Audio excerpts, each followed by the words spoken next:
Ladies and gentlemen, good afternoon. Thank you very much and welcome to the forum that has been hosted by Tetra, which is the 2021 International Smart Medical Forum, Crossfield Facilitation Re-Evolution of Smart Healthcare and Smart Startup Forum. With this wave of startup and innovation, new opportunities and requirements in the medical industry has led to many innovations and developments. And it has led to cross-border collaboration opportunities. In this session, we have invited startups from Taiwan and abroad. Before we begin today, we would like to welcome our guests today. Please stand up and wave your hand to our friends on site and online when you hear your name.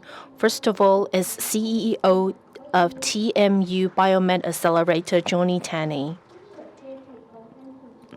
Long Anjing, CEO of ESOP Technology. Yvonne Chen, founder of Ceres Capital Management Consultant Limited. Ed Dunn, co-founder and chief executive officer, Health2Sync. We also would like to thank our speakers for participating in today's forum. Now we would like to play a pre-recorded video of our first speaker today, Peter Fitzgerald, MD, PhD, chairman of Sensor co-founder and managing partner at TriVentures. He is very senior in this field. Now, with a pre-recorded video, he would like to share with us the topic of decrypting the global investment trend of smart healthcare. Good morning, maybe good afternoon, or maybe good afternoon, or maybe good evening, ladies and gentlemen. Appreciate the opportunity. Talk a little bit about where we are in this current landscape. Not only startups, activity, but venture in the healthcare arena. As of today, in the United States, one out of every 500 Americans have died of COVID. And that type of process in the last 18 years is really a wake-up call for all of us, not just in the United States, but around the world. We've had some pretty important social, political, and economic lessons over that time period. But one of the most interesting components that I've learned as a doc, a healthcare provider for the last 30 years, is that the biggest impact, in my view, maybe a little biased, has been in healthcare. And maybe some silver linings of this pandemic are important to appreciate.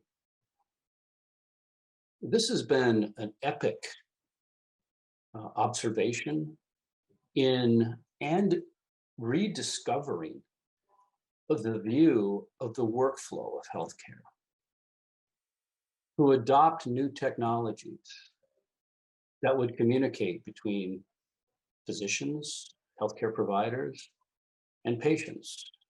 Obviously, telehealth has taken over in a major way, and we would not have done that unless there was a forcing function, the one we've been experiencing the last 18 or 20 years for sure, or 20 months for sure. Pill delivery that happens at your doorstep within 12 to 24 hours of a prescription or non-prescription. But probably one of the most important realizations has been data, not just spatial data, but temporal data over the journey of a person that has healthcare challenges. A secondary lesson there for us physicians has to realize that patients are people, and those people are consumers. And because of the inability to get into hospitals and clinics in the last 24 months, we've really begun to think differently about how to deliver care and how people that have healthcare issues to receive that care. This has sparked this realization of patients, people, consumers. It has sparked a tremendous coalescence of non-traditional industries merging into the hub of healthcare.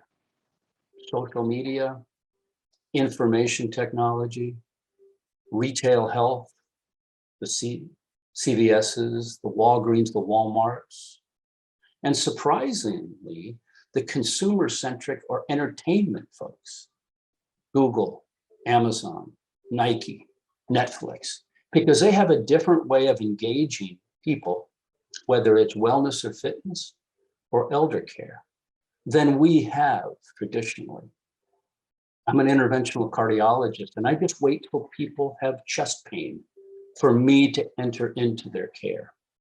But it's not a continuum, because I do what I do, but I then hand off the care to somebody or someone at some time. We need to go from picket fence medicine to congruent and care value medicine. And that's what I get excited about. Despite it's been a forcing function, we're seeing this coalescence of folks. This has also driven a tremendous movement or interest in the venture capital industry.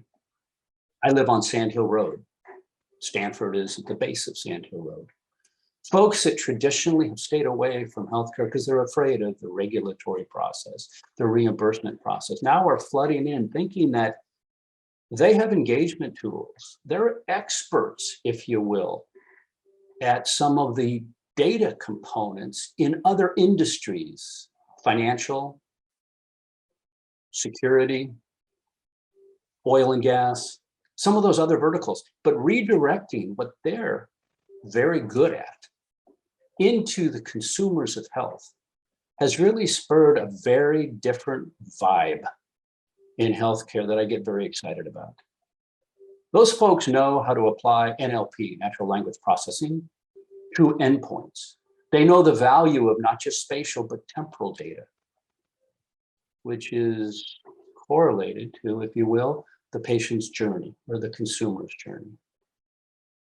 They know OCR techniques, optical character recognition, for images as well as other information processes, such as all the different watches and bracelets and patches that are annotated, that are brought into that person's journey for health.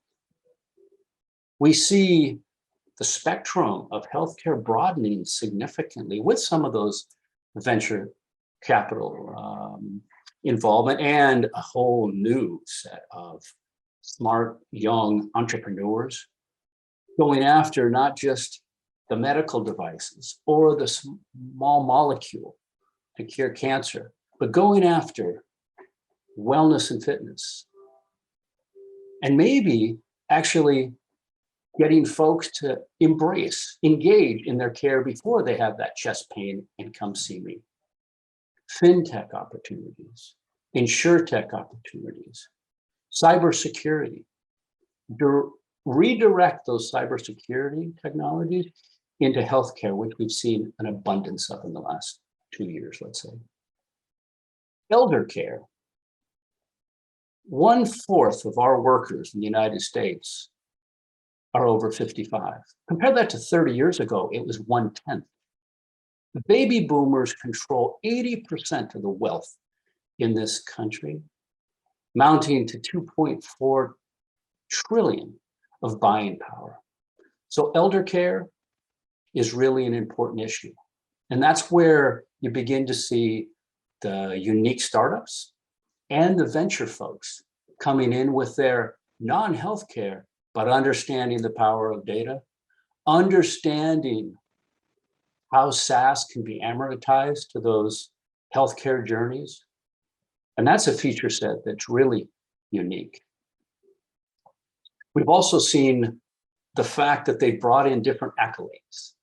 Customer acquisition cost over lifetime value, focused on ARR and recurring revenues rather than just straight revenues.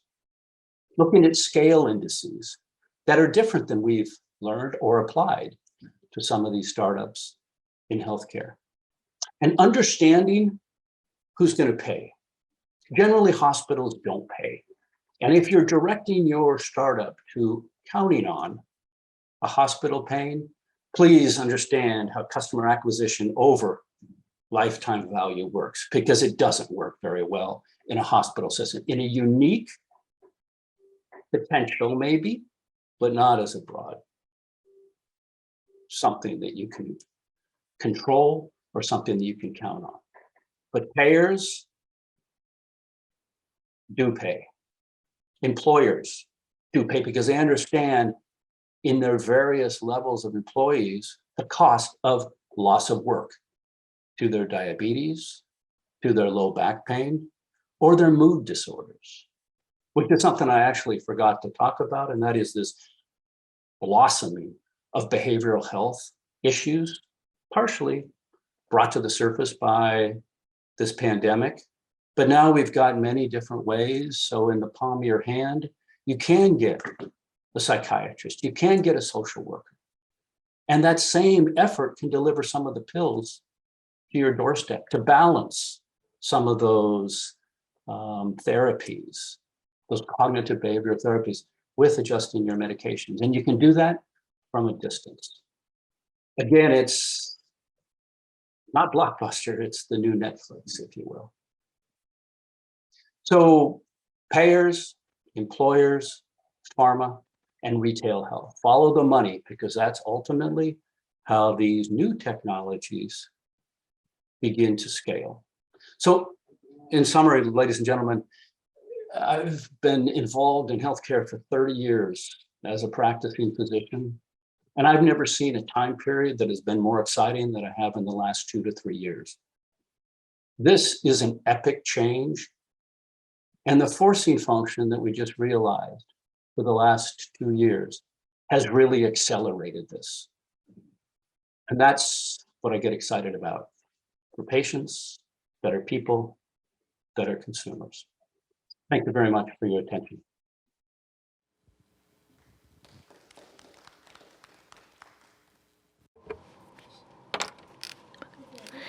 Thank you very much. Thank you, Peter. Thank you for this wonderful presentation. Our next speaker is from Taipei Medical University, Mr. Zhou Weitani. TMU is a global grade, international grade incubator and accelerator.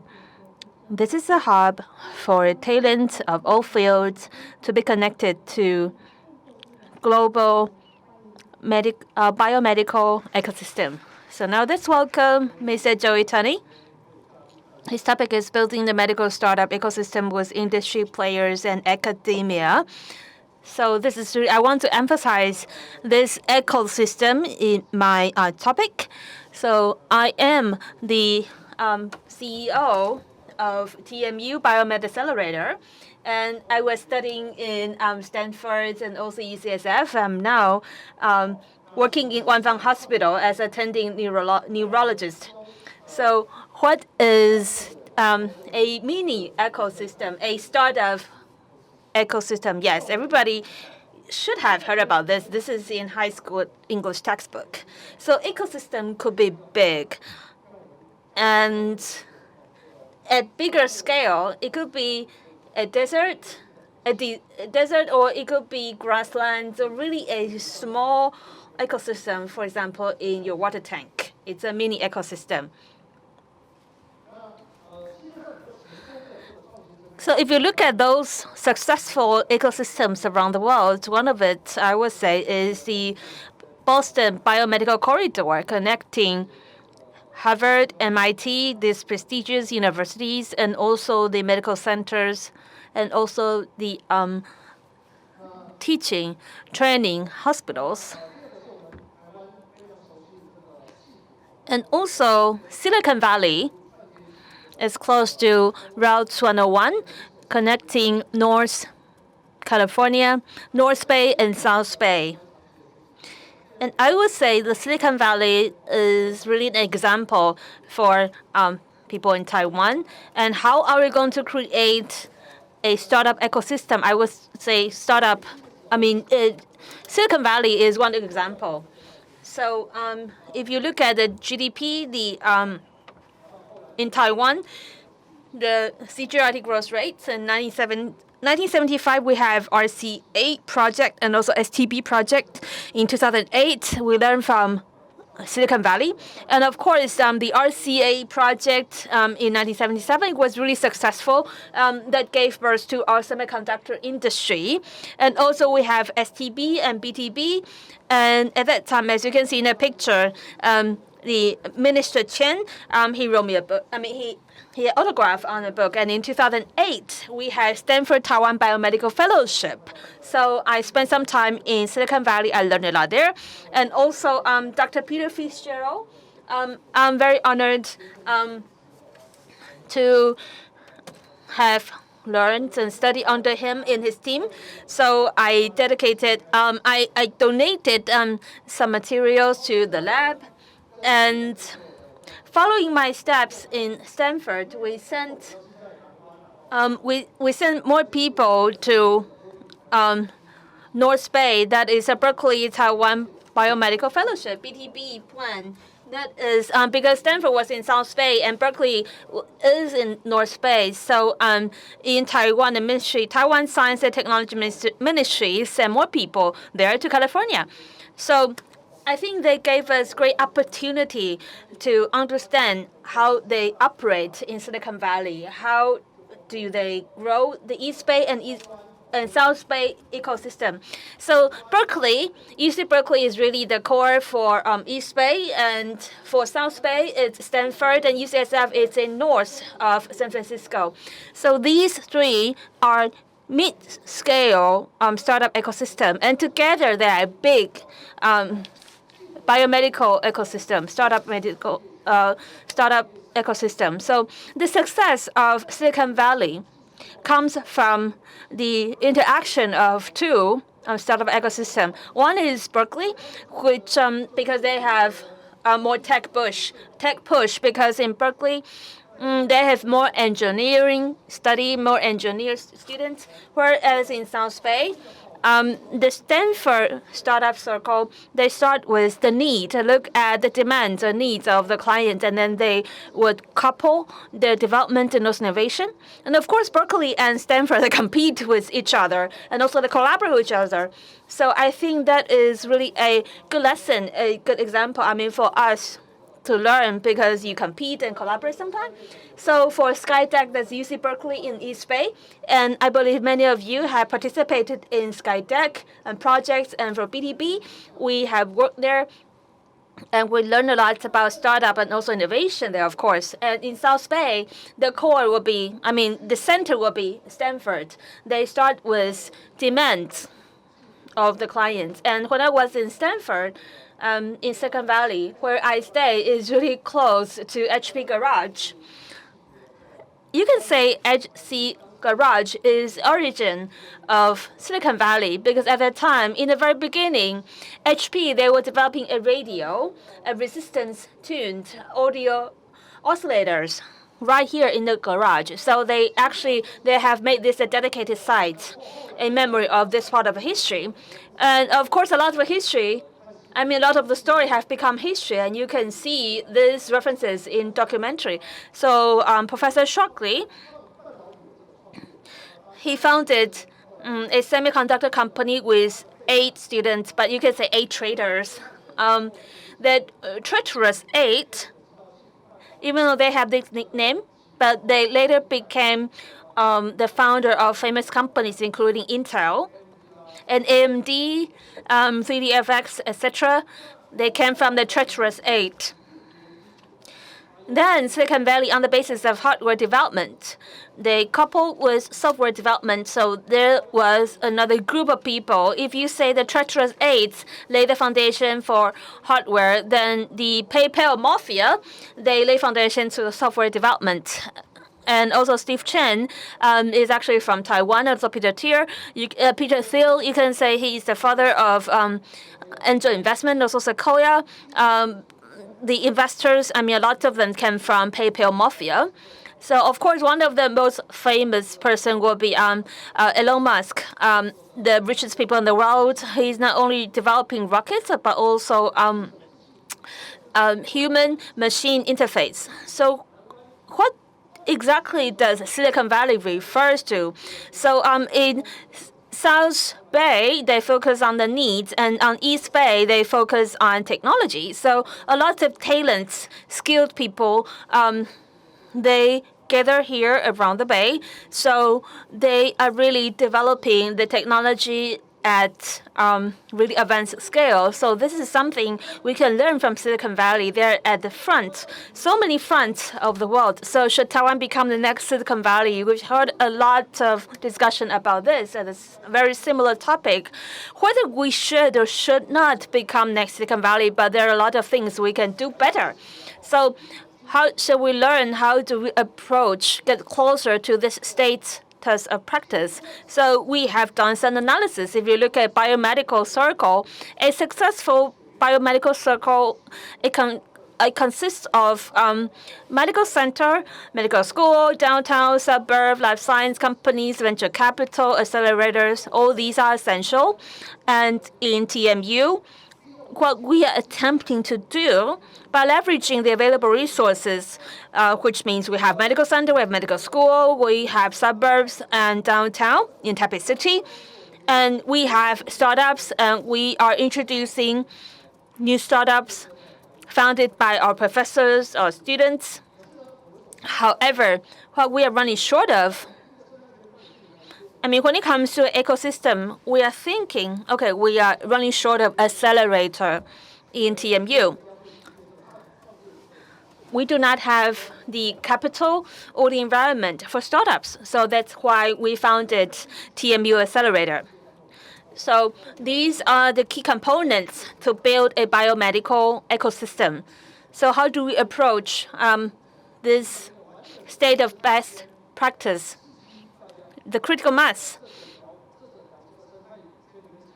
And by approaching the state of best practice, we can ensure that all stakeholders can optimize and maximize their values. So in the past few years, I've been thinking, how can I better integrate the industry expertise and academic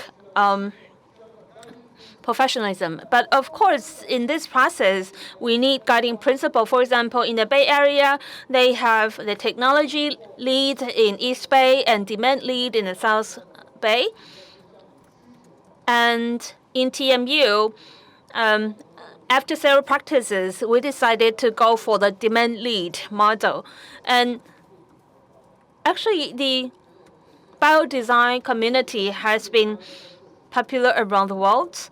And for us in TMU, it's easier for us to relate to this biodesign community. So we decided to work with biodesign. And we are creating a biodesign ecosystem right here in TMU. We want to build our own ecosystem. And we look forward to integrate with other biomedical startup community around Taiwan. Of course, there could be different sizes of startup community, and we can compete and, of course, collaborate. So how do we create such community? That means we connect all the dots for an incubator. So now I work in Wanfang Hospital. It's actually a very key member, a key member in the TMU Accelerator. So we explore the different needs, and then we proceed all the way. We step-by-step follow up to the business planning, and we have available good talents in the hospital, in the school. So first of all, we started with the clinical immersion. That is the clinical field available at Wanfang Hospital, and we're very honored to be certified by Biodesign. They recognize the fact that students from biodesign projects, they came to Wanfang University. They can explore the demands hidden at clinical scenarios. And then the second step, we leverage the available resources at schools of prototyping.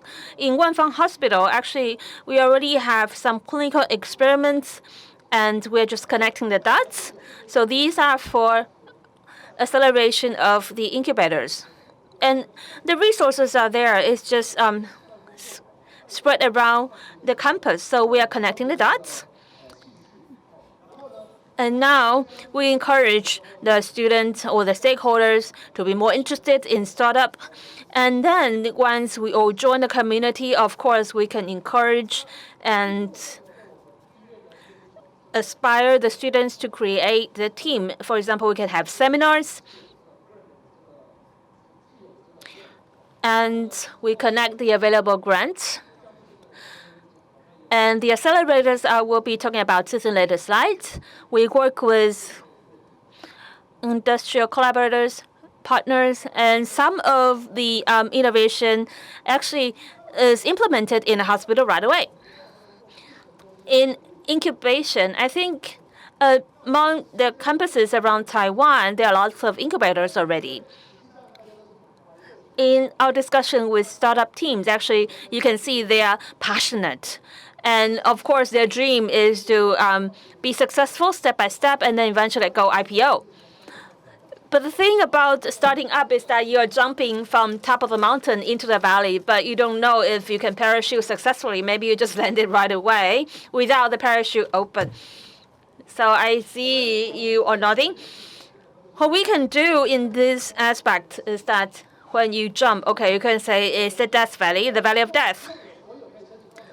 And we're applying for the grants. And once the grants run up, at this point, not necessarily all startup teams can be connected or commercialized. So in TMU, we want to help the startup teams to pass the challenge in valley of death.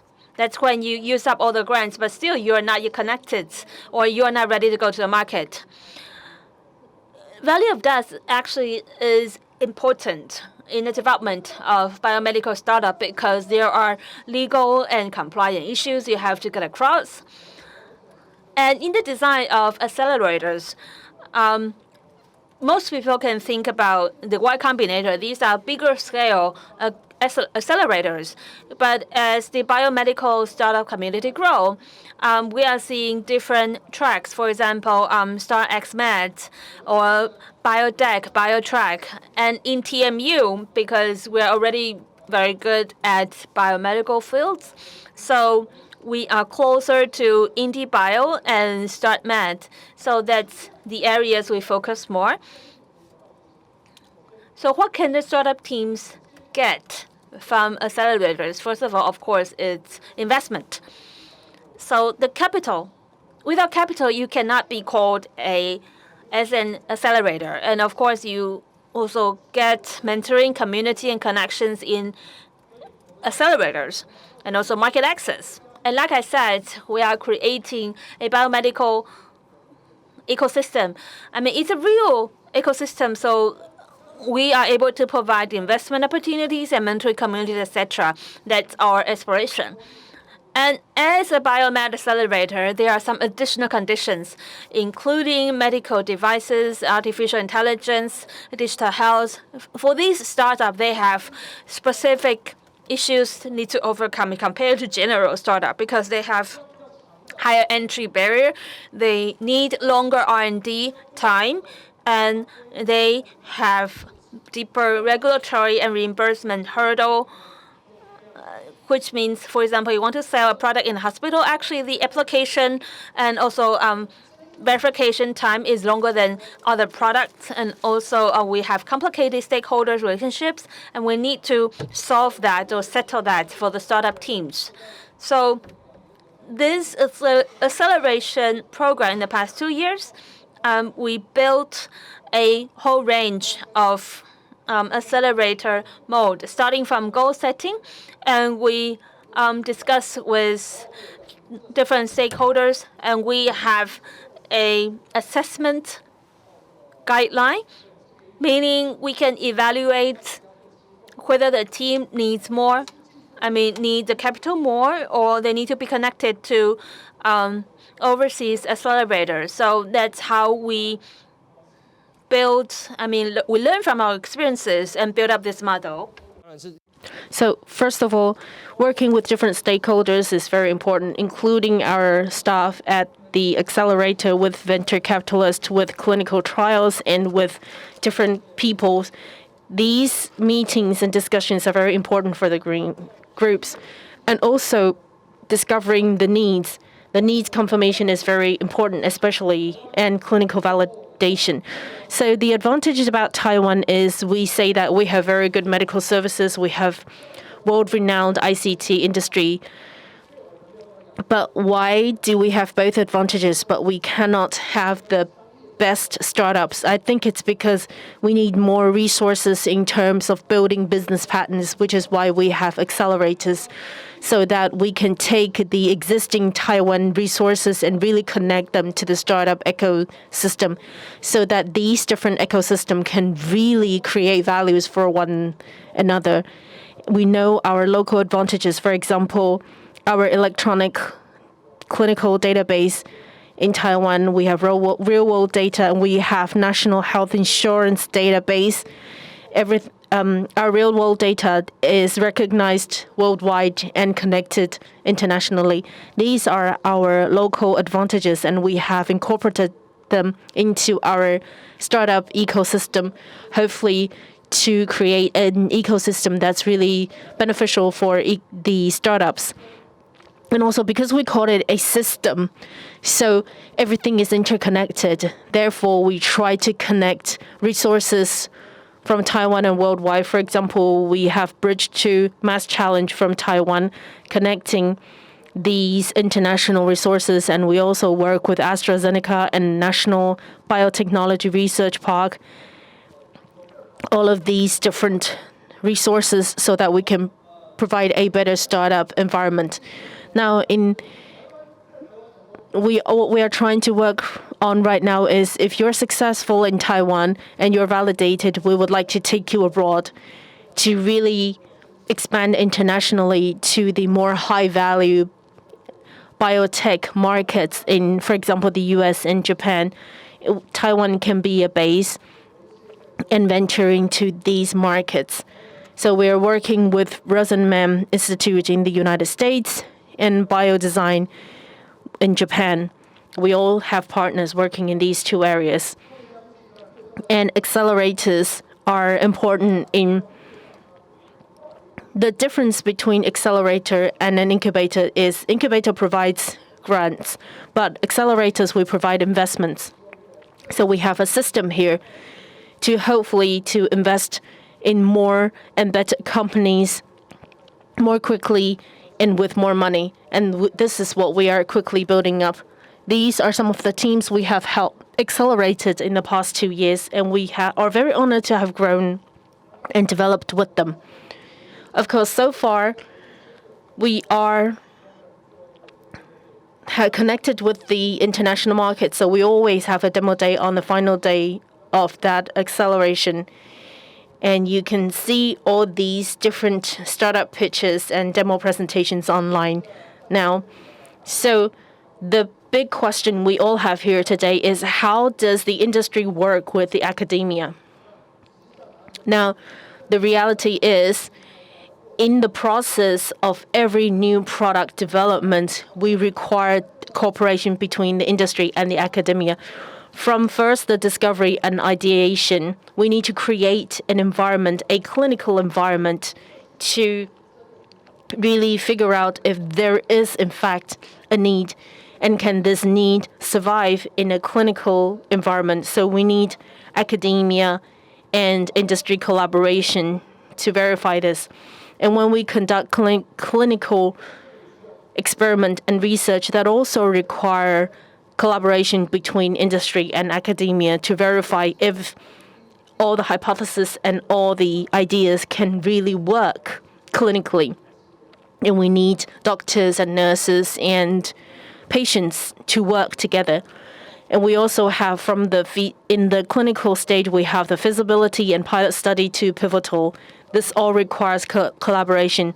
And before you go to the market, you also need support from KOL. So you need, for example, well-known people or experts and principals and researchers to support you in this stage when you're entering the market. And this all require collaboration between the academia and the industry. Building this ecosystem at TMU, we're not working alone.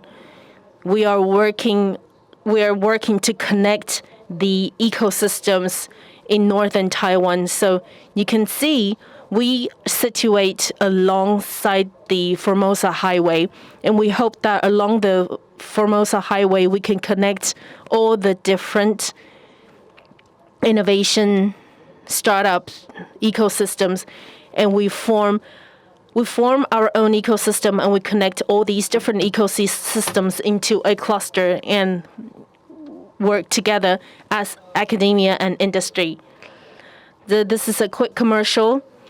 Creating this ecosystem requires not only connecting resources in Taiwan, but also connecting with the international world. So we are a member of the BioResearch, and there is the BME Idea Asia Pacific event that is going to take place on the 17th to 19th of November 2021.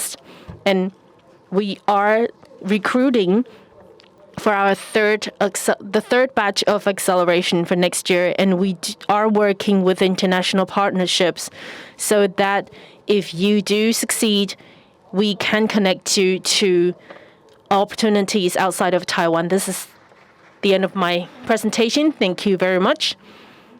Thank you, Mr. Tani, for your presentation. Next, we have Jim Long, the CEO of Aesop Technology, who is going to talk to us about safer drug use and a simpler drug administration, and to really improve drug use and the safety of drug use. So next, we invite Mr. Long to talk to us on securing the front line of safer drug use. Hello, I am Jim, CEO of Aesop Technology. Aesop stands for AI, and we focus on the AI-enhanced safety prescription. That's what Aesop stands for.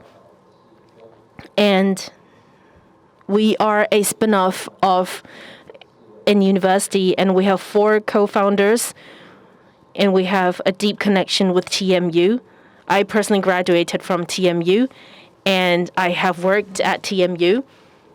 So we have a very deep engagement with them. And our 3 other co-founders are from Yangming University Hospital, either still teaching there or working there. And we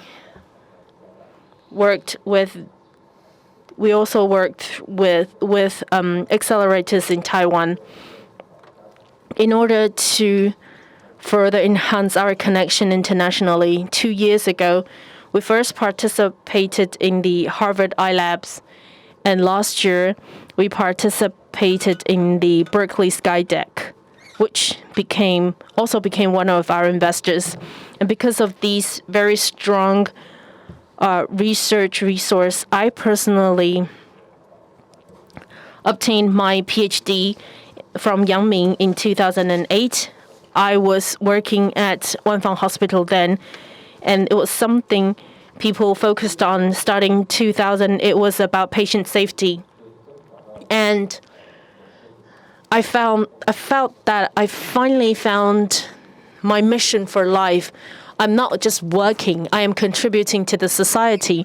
So I believe that this topic can be expanded as a project of its own.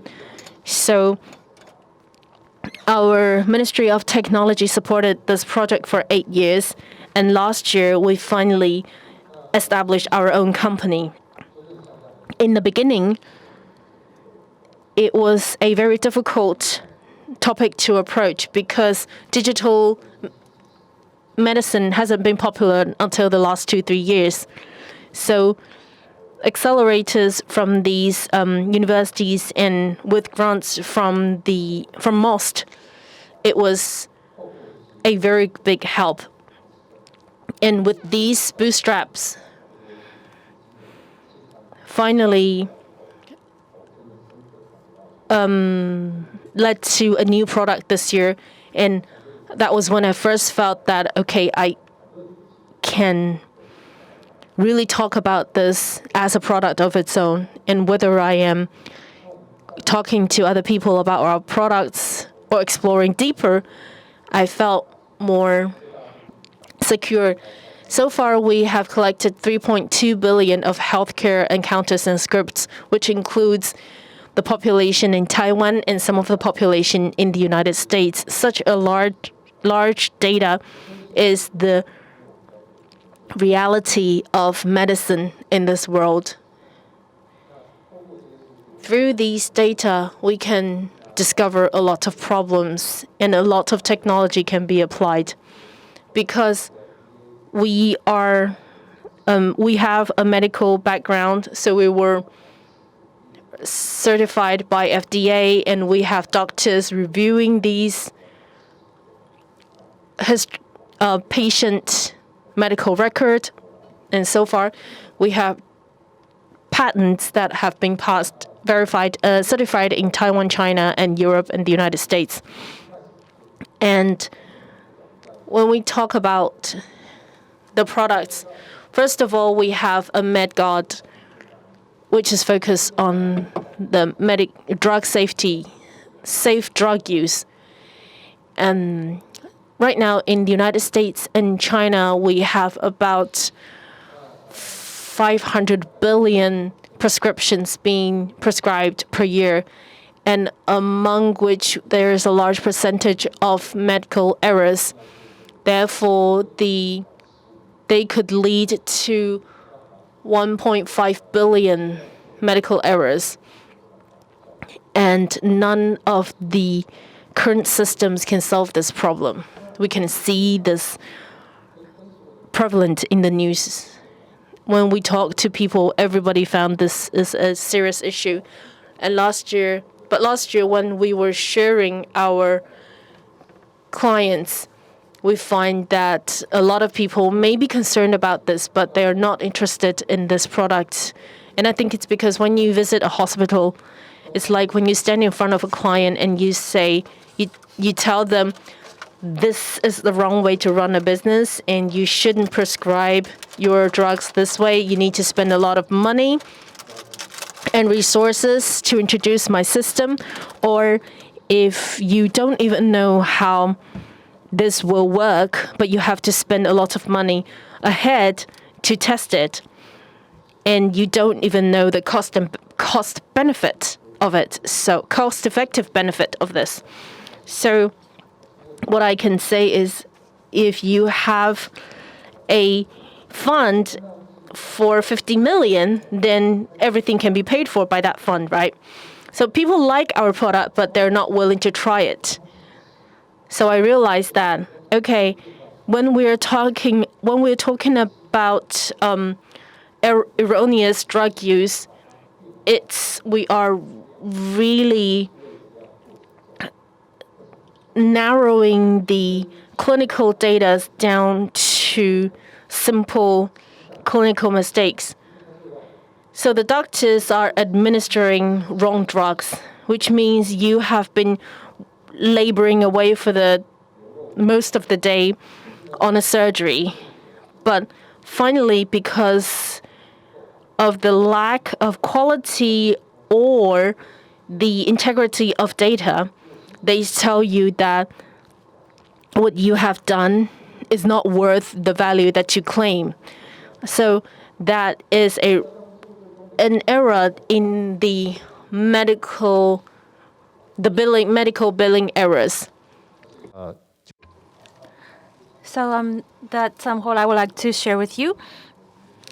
So if you look into the data, actually, in the United States alone, we have $60 billion denials in the reimbursement applications. That's why we chose the United States as the first market to penetrate. And ESOP is 100% U.S. invested company. And why we chose the United States as our prioritized market. Number one, of course, is the biggest market.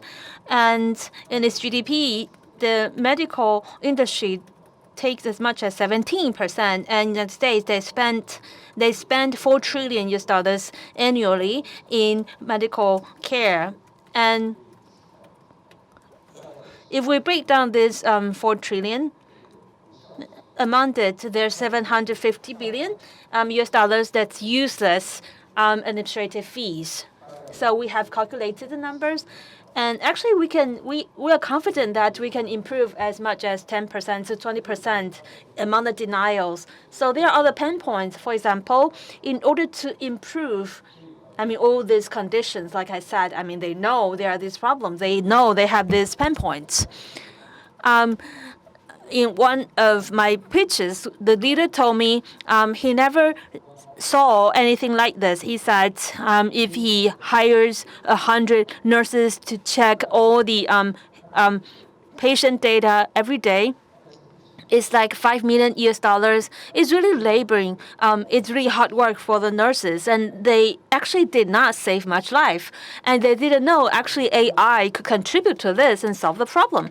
So, like I said, medication errors and medication safety. That means if the wrong patient gets the wrong data, gets the wrong prescription, wrong drug, the wrong dosage, etc., all this can be categorized as medication errors. Actually, annually in the United States, they have 1.5 million patients. They are injured due to wrong medication, and they have $2 billion of social costs. And like I said, is more than 10% is due to medical error. And it's a big problem, really. And this is one of my favorite slides. And this is a real case. It's actually in the pediatrics. Not this girl, of course. For lower back pain, this little patient, she went to the pediatric doctor. And in Taiwan, we have Solaxin. Solaxin, actually, is to solve, and actually it can ease the muscular pain, lower back. So that's Solaxin, as you can see on the top left. So the pediatrician wants to type in Solaxin. In Taiwan, actually, we have more than 50 pharmaceutical companies. They are really close to Solaxin. So if you type SOL, actually you see a list as SOL, Somatin, Solcon, etc. And in the hospital, actually, sometimes they change the drug. So sometimes the doctors or maybe the IT, if they are not familiar with the drug, and when they search, when they input the query, they get the wrong drug. And then it's very possible that the doctor would get the wrong drug. So what happened is that the doctor, he selected Solium, and it's for bipolar disease. So that's a really heavy drug. So this Solium, which is used for depression, for adult, the maximum is 800 milligram, but Solaxin, 800 milligram is a standard use, a standard dosage. For this little girl, what happened was that she was eating the depression drug, and it was so lucky that we identified this medical error and we stopped this tragedy from happening. So Solaxin, that's for muscular pain, and Solium, that's for psychotherapy, and Solatin, that's actually for another specialty. So medical errors is really about probability. A good hospital, it could be 1 out of 10,000. And for a lesser not as good hospital with bad investment, with bad management or bad administration, they have higher probability. So an error in the system, we have to deal with it in a systematic way. So in data error or medical error, when it enters the insurance system, it becomes mistakes in Medicare claims. So every one of you have visited the hospital. So have you ever thought about what does it mean? I mean, the items listed on your invoice. I mean, I've been working in a hospital for so long. I mean, a lot of time I don't understand. There's copay and also payment of the hospital and also inpatient, outpatient. For example, you have to pay 10% of the copay. And so do you know how high is the error rate? In the United States, actually, they can identify, okay, 80% of the invoices, they are errors. And most of the time, they charge more than you should pay. And most of the time, the insurance companies, they would try every way to see if the hospital is charging too much. And very often the hospital, they are getting less than what they should have received. So what's happening is that the patients are paying more than they should, and the hospital is receiving less than they should, and the insurance company is investing a lot of effort and people to identify the errors. So all these are waste of cost. And in the past 2 to 3 decades, the number of medical staff in the United States have grown 2 to 3 times, but the administrative staff actually have grown 30 times. So how are we going to solve this problem? How do we fix errors? So we look into the system. At the genesis of this data, we try to be as correct as possible to avoid all errors. So strictly speaking, all these mistakes are mistakes in documents, in the process of documentation. So you want to make sure, okay, when you input the data, when the data is generated, then it should be correct in the very beginning. So of course, we look at abnormality. We look at the exceptions. And here, there's a technology for this exception analysis. We use biostatistics. And in the very beginning, we use data mining. And then at the suggestion or advisory level, we leverage AI technology. So for us, there's no so-called best technology. There's only the best suited technology. So our AI tool, as you can see, on the left and right wings, that's our technology core. So we have a probabilistic engine, and then we have machine learning, a narrow or so-called AI engine according to narrow definition. A lot of people may ask, AI is very smart now. AI is mature now. Why are you still using problematic engine? The thing is, if you are working with the insurance company in the insurance database, you have to use problematic engine because AI is too smart for that. So you have to do a lot of adjustments to make sure your technology can be implemented. So we started out as data with only 10% sampling, and now we have full access to the data, and now we are in the United States. We access the Center of Medicare to get local data. We never stopped collecting data, and actually we are the startup that has collected the most data, among our peers, so that we can identify more problems. So here's the conclusion. Medical documentation errors can be found everywhere in all hospitals. There's no exception. If it's in prescription, or when you are packaging the drugs, if the pharmacist used the wrong document, of course, that's a drug or prescription mistake. Or if it's related to the payment of the patient, then it becomes and account error. And actually, in the process, we have spotted different forms of error. And actually, errors means opportunities for us. We are good at using AI technology, and we will leverage the AI and machine learning models. And we have applied for IP, intellectual property, and we published our technology in journals. And we are reducing errors with technology. And in the process, actually, we discover another key point, a main point, which is as we connect the dots, we are finding a bigger sea of opportunities. People have been saying the biggest problem for AI and machine learning is implementation.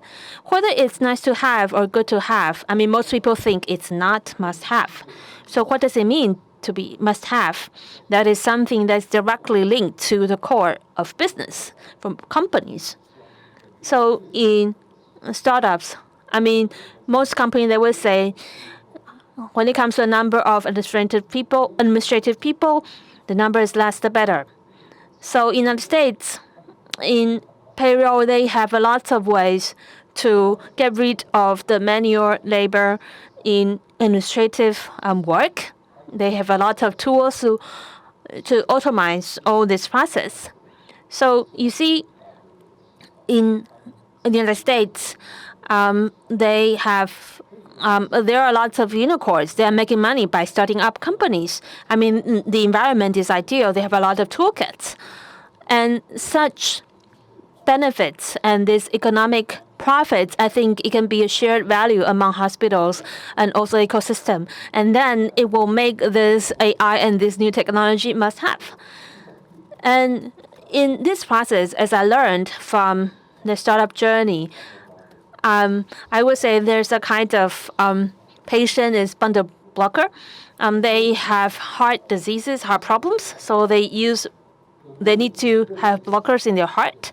So if you look at the data on the imaging of the heart, and you will see most of the incidence risks. I mean, for most people, in average, it's 10%. So there's no perfect heart, so to speak.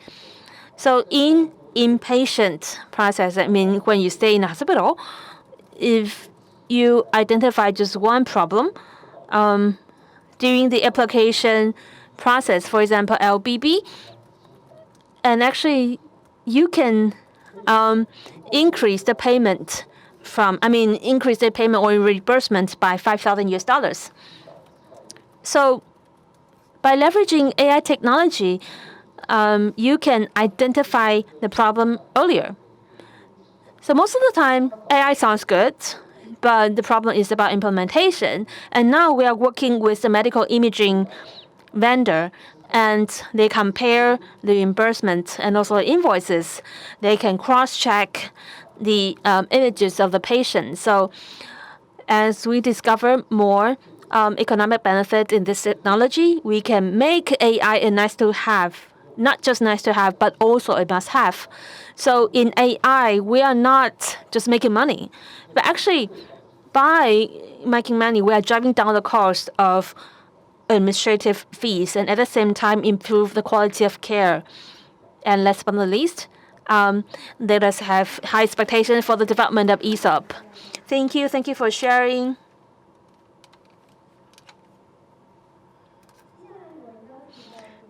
Thank you for Mr. Long, CEO of ESOP Technology. Our next speaker is Yvonne Chen, founder of Service Capital Management Consultant Limited.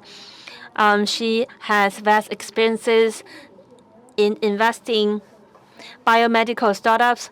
She is also the secretariat, the director in our startups in various association of angel investors. So she has a lot of experiences in supporting development of startups. Now let's welcome Ms. Chen. Hello, I'm Yvonne. Today, my topic is forging the investment connection to broaden biotech business opportunities. Now, I am asked here to talk about investment, and I would like to share with you with my life experiences to share with you how what my thoughts are regarding this new era.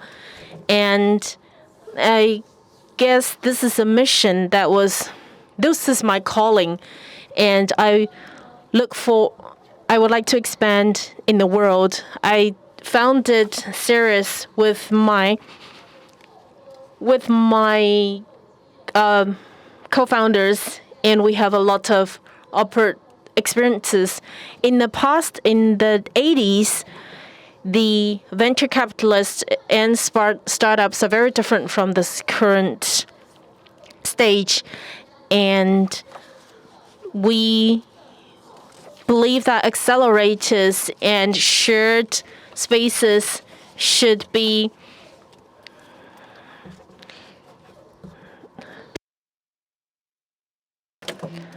and with our past experiences over the 2 decades, we realize that we are more precise in our investments because we know more about our next generation, whether it's the sea intelligence or from United Airlines to film industry and to combining KOLs and e-commerce platforms.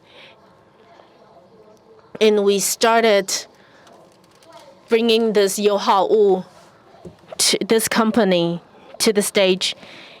And we also worked on millimeter wave. We have this 5G and 6G simulation, communication simulation.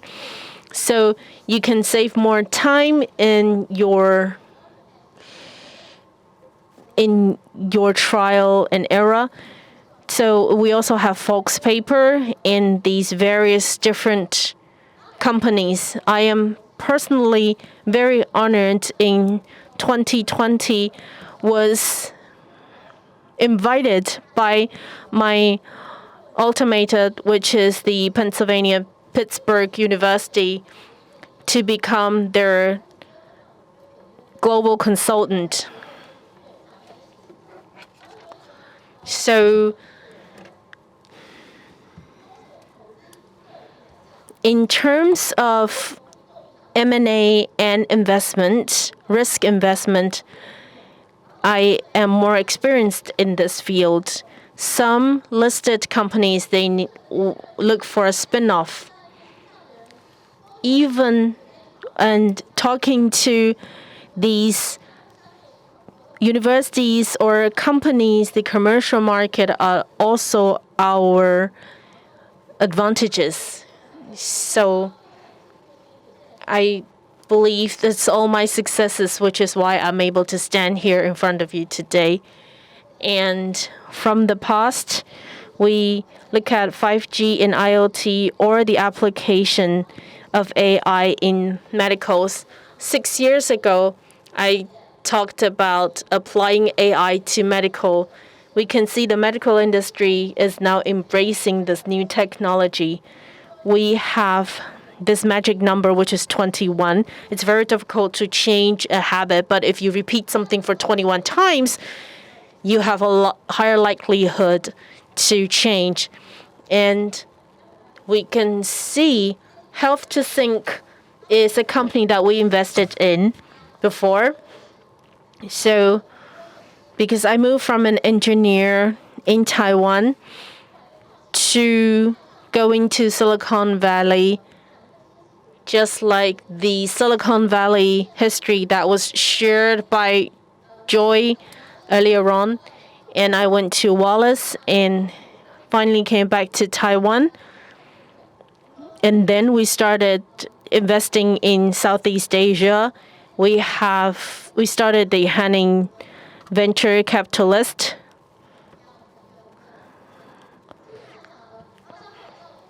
And then we went to HTC to lead M&A. We bought companies in France, in the United States, and we ended up with a lot of resources. So with my background in computer science, I think this is a very good combination. And also I majored in ICT at Pittsburgh. And I would like to thank the organizers' invitation. A lot of people would say, why don't you shape your image based on something that's more famous? So I noticed there's Demeter in the Greek mythology. And I thought, if Demeter is a Greek mythology that people don't really know very well, have anyone met Zeus before? No.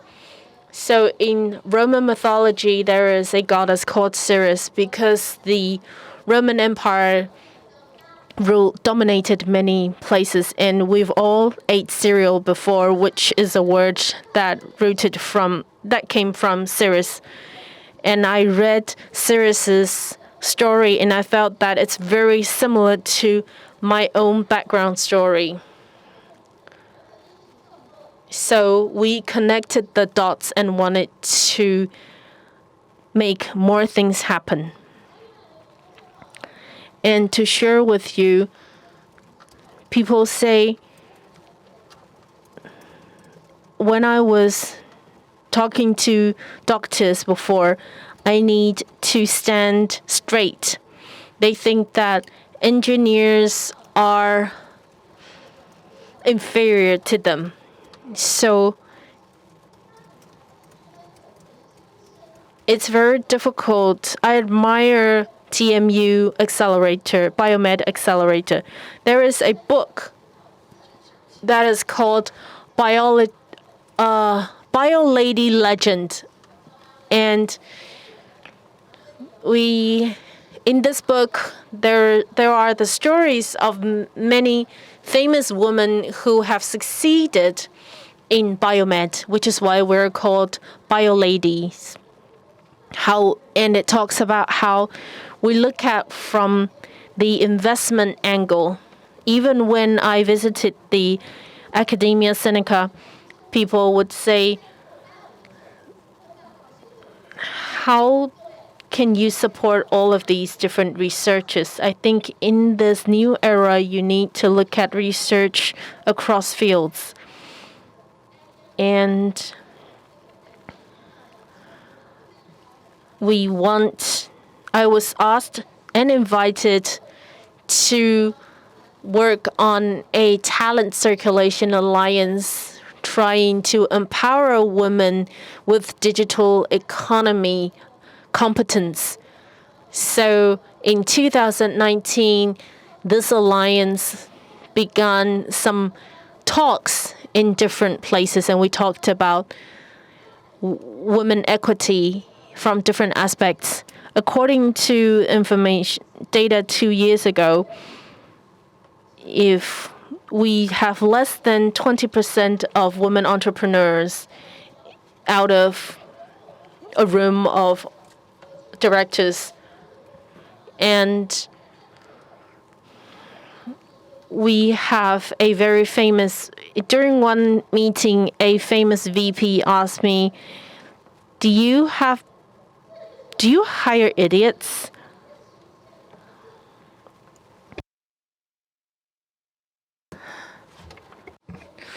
So the thing is, when it comes to women equity, it doesn't mean that a woman, you have to become president or police, or no, you have to fight war as a woman. No. I think the key really to show that, okay, women were as brainy as men.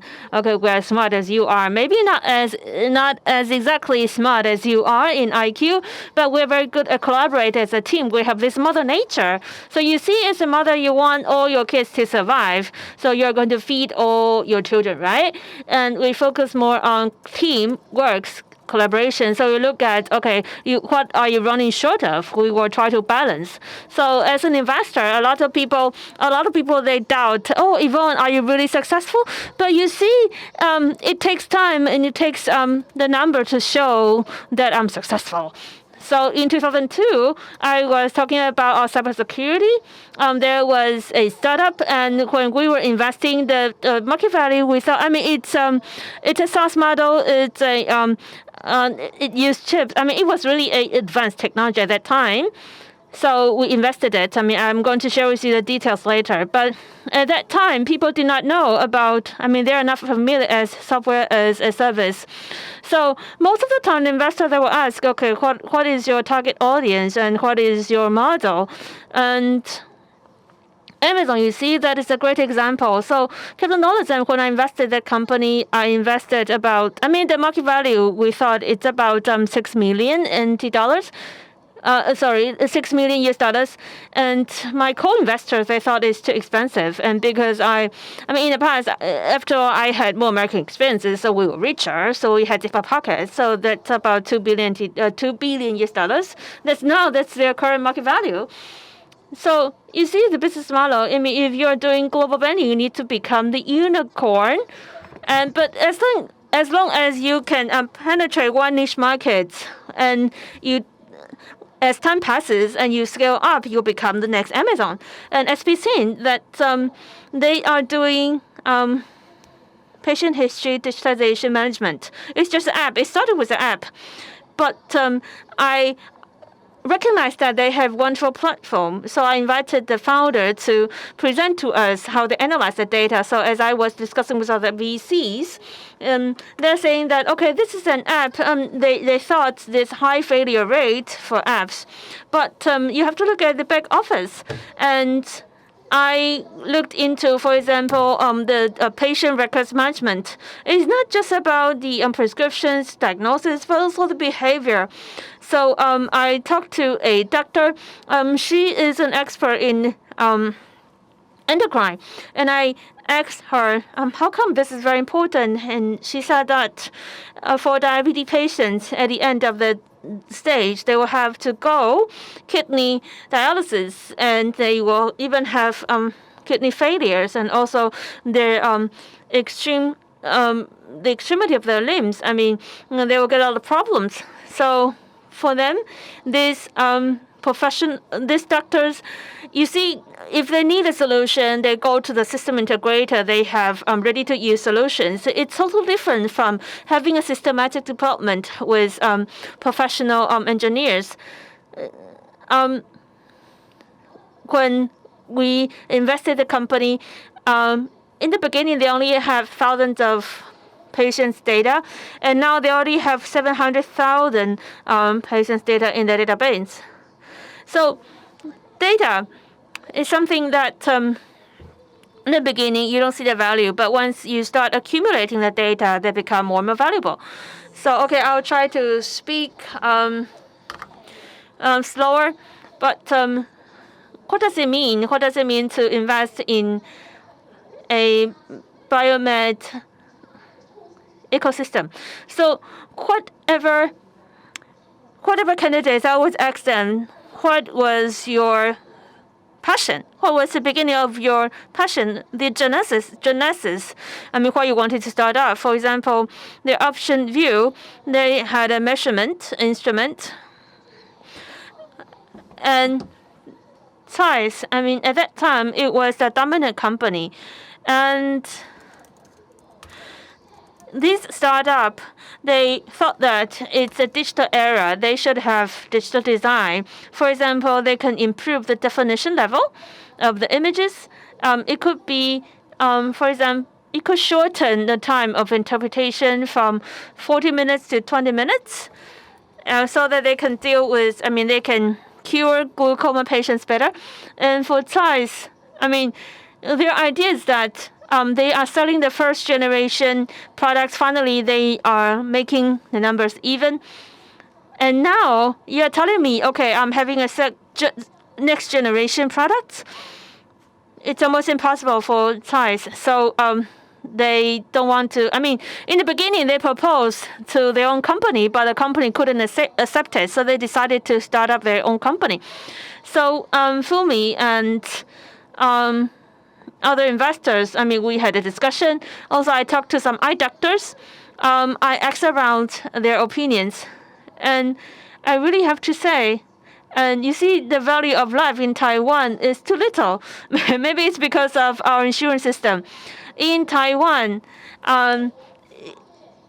you get, if you want to measure your eye health, I mean, an eye doctor he gets $620 for treating a patient, but in United States, it's also $600, but $600 US. So when I was in Pittsburgh, in UPenn Pittsburgh, and also on South Carolina University, we were collaborating on a trial, and the research was to published in a conference in Asia, and we sent a proposal to IC, and once it's passed by the board of director meeting, it will be approved. So you see, after his presentation to the board of directors, he received a lot of orders already. So after that, it's oversubscribed. So many investors, they want to pour money into this project, but you couldn't even get a space. And then I learned that BenQ and also HTC, you see, all this telecommunication in stakeholders and also the hardware manufacturers, they want to get into this field of biomedical. You see, take Google, for example. I heard, I mean, why they left, a lot of engineers, they left good companies like Google. It's because they think differently. And if you look at the financial reports, I mean, companies, they govern according to numbers. But for smart people, they have different ideas. For example, they prioritize academic or their research. For example, the founder of AZ vaccination, the founder in Oxford professor, she gave up the IP. But of course, doesn't mean she gave up the profits from it. It's just she made it more philanthropic. So different people have different ideas about business. So a lot of time, my investors, they would say, okay, Yvonne, don't do this or don't do that. But for me, my success comes at the price of really my blood and sweat. And for example, the biotesting, as we were looking at the food supply chain, from my experiences, I mean, there are lots of stories to share. And in human history, we already consume too much growth factor. So for kids, you see, the environmental hormones, a lot of girls, I mean, started developing breast at the age of 10. For example, in Barcelona, I was there participating in WC, and I met someone from UK. He is a utility engineer, and he said that, Yvonne, you know what? In our sewage system, the frogs living under the sewage system in UK, the gender changes. And you see, for frogs, usually they have no gender. They're gender neutral, but they are so much affected by environmental hormones. So the frogs, they will change their gender. So there was really surprising research. So after that, for example, we talked to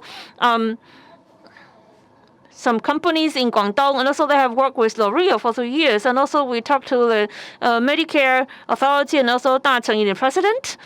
I told them, I mean, you're getting things too complicated, but the thing is from an idea to a product, from startup to commercialization, that's really sometimes takes really long, more than 10 years. And for AR and IPO, okay, maybe this will be a good example. I believe you have heard about it. IPO, it's for commercial advertisement. It's an agency, I mean, using AI technology in the field of advertisement.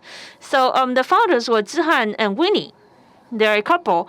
And I've been watching IPAC for so long, but they need more domain know-how. The founders, they are not as good in this aspect. So I was chatting with them, and I missed their first run.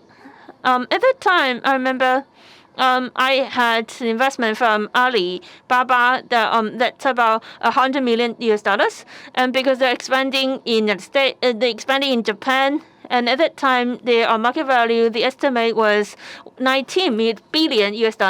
That was the first quarter 2016. And for the VC in Taiwan, 19 billion.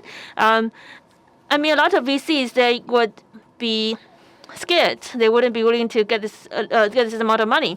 So actually, on March 31st, actually they already collected on 3 billion, and actually that means 8 times or 9 times of the investment value. So that's good technology, but it's not as good. Okay, but in Japan, the software engineers in Japan, if you think about the scenario in Taiwan, the resources are centralized. So in Japan, of course, we're not going to disclose their revenue, but it's not as much as you might think. But it's a good team, and they have support from the clients.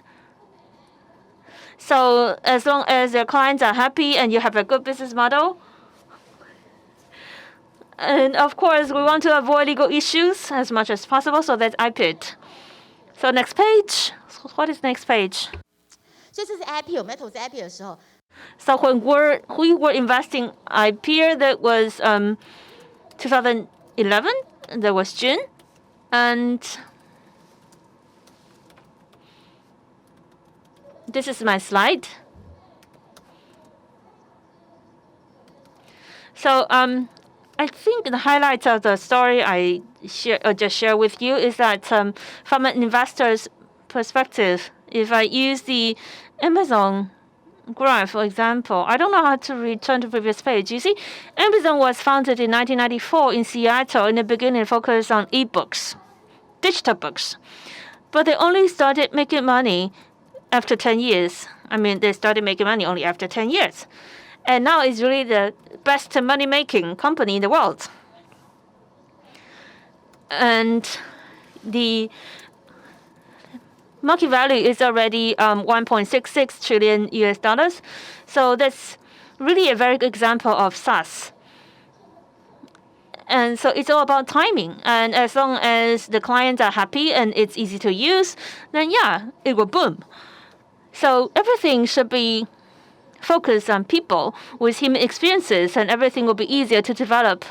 And speaking about investment ecosystem from my past experiences, Jeff Bezos, very often he would say, okay, quick. You can do first and then you correct later. That's what he would say very often. For the clients, of course, you always prioritize your clients. And when I was in HTC, the engineers, they would come to me. Ivan, you don't know how to use this. And for me, I think I'm your client. You should be smarter than I am. So, you see, the engineers, if you could develop a good technology, but it's not usable for the general users, if your grandparents cannot use it, then it's a failure. So you really have to be client-oriented, and don't be afraid of failure. And that is important for all startups. And in my company, most venture capital, we learn from Silicon Valley. Silicon Valley is a very good model for everyone. 4 or 5 decades ago, in semiconductor, when it first originated, at that time, people were not confident whether semiconductor can go commercialized. So basically, in university, in research institutes, some rich families are willing to support these researchers because they have social missions. For example, they will allocate 1% of the family foundation for charity, for venture.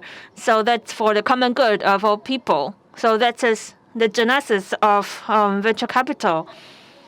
A lot of people came to me, how you decide which company to invest. And like I said, I very often will ask the startup, the founders, why you made a decision to start a company. So you have to look at the passion in the very beginning. You have to return to the original, your passion. So a lot of people, they start up in their home. So you see a lot of family office. And in the CVC, you follow your boss. For example, in CVC, I told Peter Zhou, I told him 3 years later, what will happen, the EPS? And 5 years, no, I don't know. That's what he said. But I just wanted to remind him of the reality. You see, now we have specs, and also there are common practices in investment. And we have direct listing and spec. A lot of things, it's changing every day. So we have to look at things in a new scope. So we've been working for so long. And for example, getting this capital, you don't have to be listed in Japan. It's not a must-have.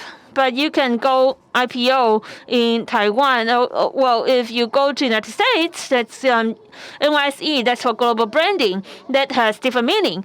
Okay, let's come back to AI medical. In investing, we prioritize people. People is more important than business model. Of course, the client should be happy. So if you look at the Amazon example, you see Amazon is such a big company, and also per share is more than $3,000. The capital market loved him, and Bezos is a charismatic leader. And Chunghwa Telecom or Chen Wenqi, they were my bosses. They asked me, okay, how do you define the variation? It's just a story as long as the clients are happy. So you see, for first endowment, it could be $100,000, or it could be $1 million. As long as you're happy, then the transaction can be done. So I think today's emphasis is that the biggest challenge in AI medical, from my experiences, I think medical supply, people, doctors, and nurses, you have to get their experiences and their comments. So who pay? If it's an insurance company, because for them, the data is very important. I forgot their name. One of my clients, they were making medical supply. At that time, IoT is a popular technology already. That medical supply was saying that they don't know how to get connected with the client. And I remind them they should provide services to secure their client relationship. That is really important. So the thing, these are the basic steps. These are founding blocks of startups. Without this, you're going to die faster. You're not going to pass the valley of death. Okay, last 3 minutes. The key domains, okay, we look at the mega trends. There's the domain know-how, so it's a must-have. You must be an expert in the field.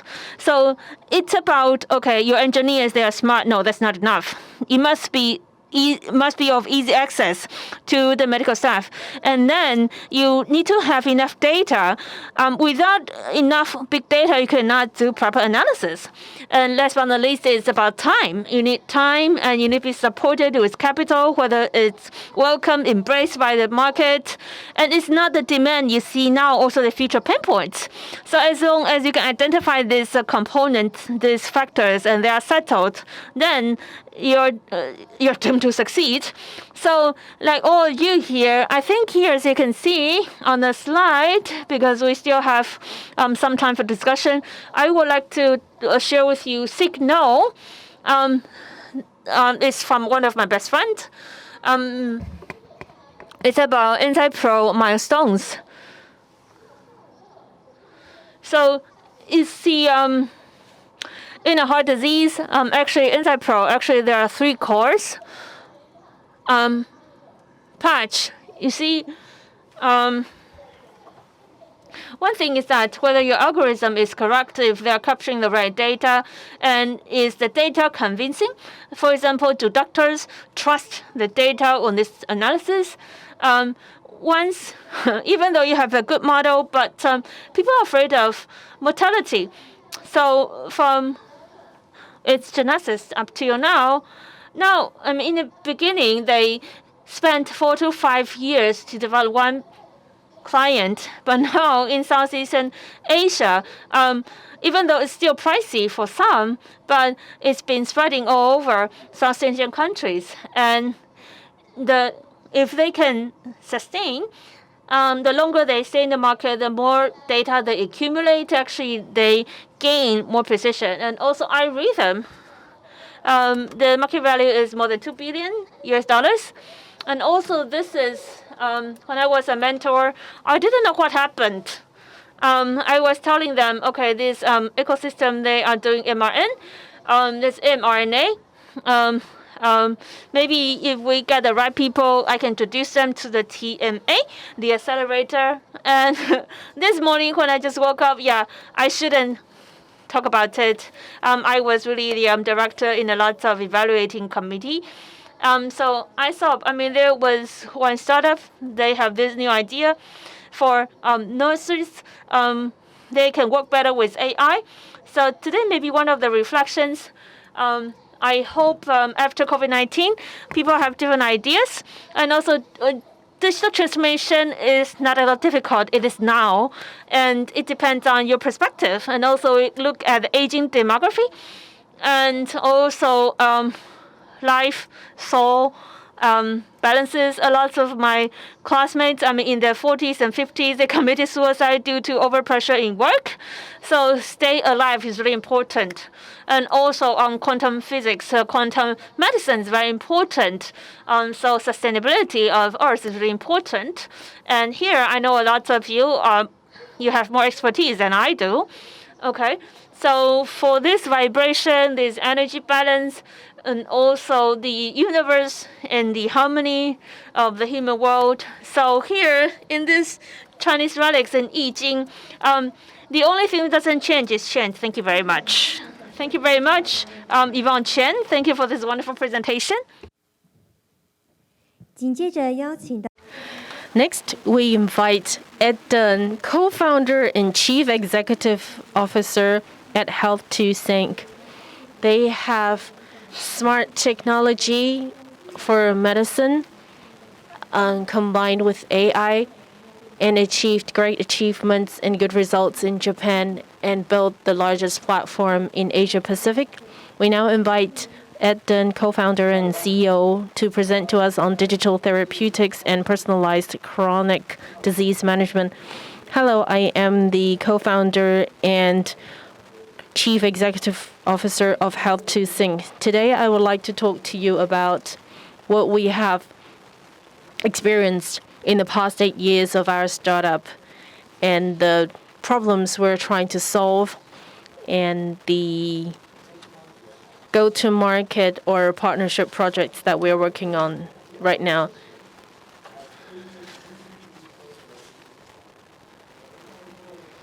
We are positioned as the Asia's leading digital therapeutics provider, and I will explain later on. Before I begin, I would like to say, in the past 2 years, many things have happened. It is what we call in digital health the perfect storm. First of all, it's the same around the world, whether you're in Taiwan, Middle East, Japan, or the United States. The healthcare industry is growing tremendously, whether it's in Taiwan, the NHI, or in the United States, the Obamacare.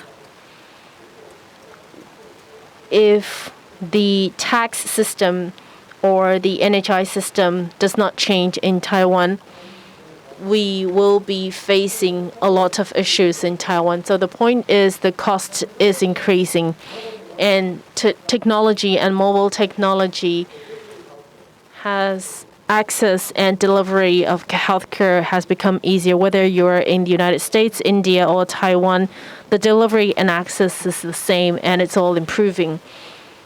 If you have good sensors, I have a wristband, Fitbit, and I have a continuous glucose monitoring sensor under my arm. And Yvonne showed us the ECG. Apple Fitbit, we have more and more application of these servers. We have computing power and better algorithms. Everything is going well. And then we encountered COVID-19, and it sped up the digital transformation. Now, in summary, we are the largest digital therapeutic provider in Asia Pacific is because we built the largest network of patients and healthcare. Now, with data, we are now developing digital therapeutics. And chronic diseases will be data-driven, and we can scale it because we have a universal shortage of medical staff around the world. Now, why do I start from diabetes? Because all of the men in our family are doctors, everyone in my all the men in my family, and all the men in my co-founder's family are doctors, but they all suffer from diabetes and type 2 diabetes and comorbidities. In 2018, these are the top 8 healthcare expenditures. You can see AKD and CKD, diabetes, hypertensive diseases, cerebral vascular disease, and ischemic heart diseases. So you can see all of these top expenses have to do with chronic diseases. Now, as I mentioned, all the men in my family are doctors. Traditional healthcare does not incentivize people to take care of chronic diseases. So a true digital startup for the sweet spot would be the green area. How do you make sure that these sub-health people do not become sick? Healthcare, as we know today, is not healthcare, it's sick care. And the hospitals make money from the beds. They don't care how you manage your health at home. Now, in addition to diabetes being a family hereditary diseases, it's a data disease. The type 1 and type 2 diabetes patients, only about 10% of the patients really do monitor their glucose. And I used to live next to the Veterans General Hospital, and people say, the doctors ask, okay, Yvonne, do you remember what you did last Wednesday that led to the increase in your glucose? No, I don't. So I talked about sensors. Now we have different sensors, different apps to help you manage, but then you have more data to manage. So it manages your data in diet, exercise, and sleep. We didn't know sleep had to do with chronic kidney diseases. And now we do. And this is another issue. We start from Taiwan and Japan. We can see the diabetologists and diabetes educators and the ratio of educators to patients. We can see you need 350 patients at a clinic to afford one diabetologist. So basically, the ratio is far off, and this imbalance will not be solved anytime soon. So from diabetes management to overall health improvement, my company is called Health to Sync. It's not sugar or glucose like other companies. We are called Health to Sync because we want to start from diabetes, because we know most of the problems that lead to accumulation in health expenditures due to chronic diseases. Like I said, we have over 240 clinics that are working with us across Taiwan, Japan, and Malaysia. There are so many data here you can see.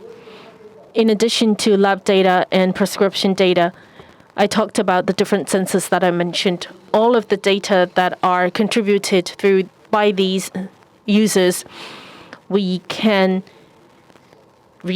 achieve ultimate reduction. And this is not rocket science. This is something that can be achieved with our current technology and can be achieved with our business model.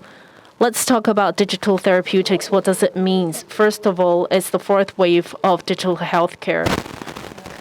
So the first would be remote patient monitoring, like remote care people are familiar with in Taiwan. It is about telemonitoring. But that's not digital therapeutics.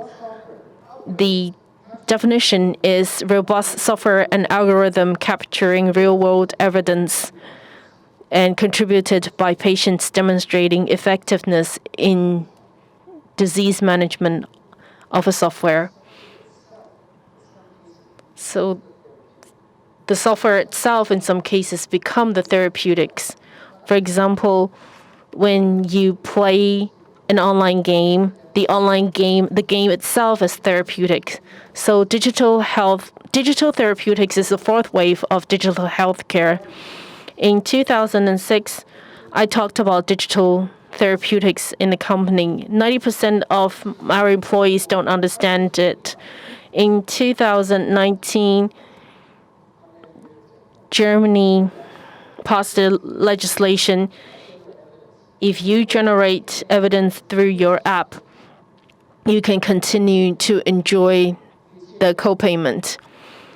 And in Japan, if you attach a patch and then you download that app to help you quit smoking, you will receive certain rewards. And in May this month, MOST and TFDA together, we built an software as a medical device office, software as a medical device, and we would like to expedite the development of this industry in Taiwan. So that's the background of this industry. Now a bit into our products. Everything on this page is our products. You need to have patients download your app so that you can collect their data. And we're connected to over 80 devices instances, and we hacked. When we first started, no one wanted to work with us, so we hacked these devices and sensors. We even hacked Omron. I don't know if there's any delegate from Omron, but we received lawyer's letter from them as well. And we told them that these devices are not yours. These devices belong to the users who purchased them. And eventually they started working with us so we can really collect this data and track them. And we also work with doctors so that the doctors understand we are assisting them in making decisions. And it's because these software are going into hospitals. We can connect them with their data, their inspection and test data. Less than 5 countries in the world have this fertile soil for startup, and you have to take advantage of this. Now, this is the decision-making platform that I was talking about. We have over 80 sensors, including the sensors that I have on my body that you can see or cannot see. We work with these Abbott, and Abbott has their sensors for diabetes and glucose, and we work with them as well. And with a good software, but we are still an internet or a network company, and we have users who are 2 types of users, the patients and the doctors. When you have a good software and you have very good usage and high usage, then you have more data coming in. So you can see we have profile coming in, the lab results coming in, and this is an advantage we have. Even Japan doesn't have this data. So I talked about this continuous glucose monitoring device. A lot of people think that eating Subway sandwiches is very healthy, but you can have very high reaction to the carbohydrates. So when you consume too much of something, could lead to a lot of chronic diseases, and we need to be careful about glucose monitoring starting at the age of 40 to 50. And this is another This is another employee of ours. You can see on the left-hand side is sitting at home after a meal or working out after a meal on the right-hand side. So basically, it tells you how important it is to exercise. We have yet to add data from insulin. And for different patients, we have different combination of services. And with more developments, our apps will be further regulated. It would be a problem, but this is inevitable. Now, if you're collecting so much data, you must provide some feedback to the patients and the doctors. And this is a taste of what we can do. On the lower left-hand side, we can see the stages of the CKD, because I hope 2 years later on, I can tell the NHI, I can give you a model. If the patient allows us to track them for 6 to 9 months, I can give them a better visualized results and predictions. And the lower right-hand side would be prescription insights. Lately, people have been talking about gene testing. If you conduct a chronic disease panel for blood sampling, then you can see for 100. Basically, you can see very accurately how you can prevent certain diseases or when you might start needing insulin or things like that. So I've been mentioning, as I've been talking about ecosystem, and also Yvonne, she was talking about payment and who pays, the payer, who is the payer. Because in the medical system, in this industry, different stakeholders, they have different motivations. For the doctors, the patients, and also the health in the insurance company, they have different motivations.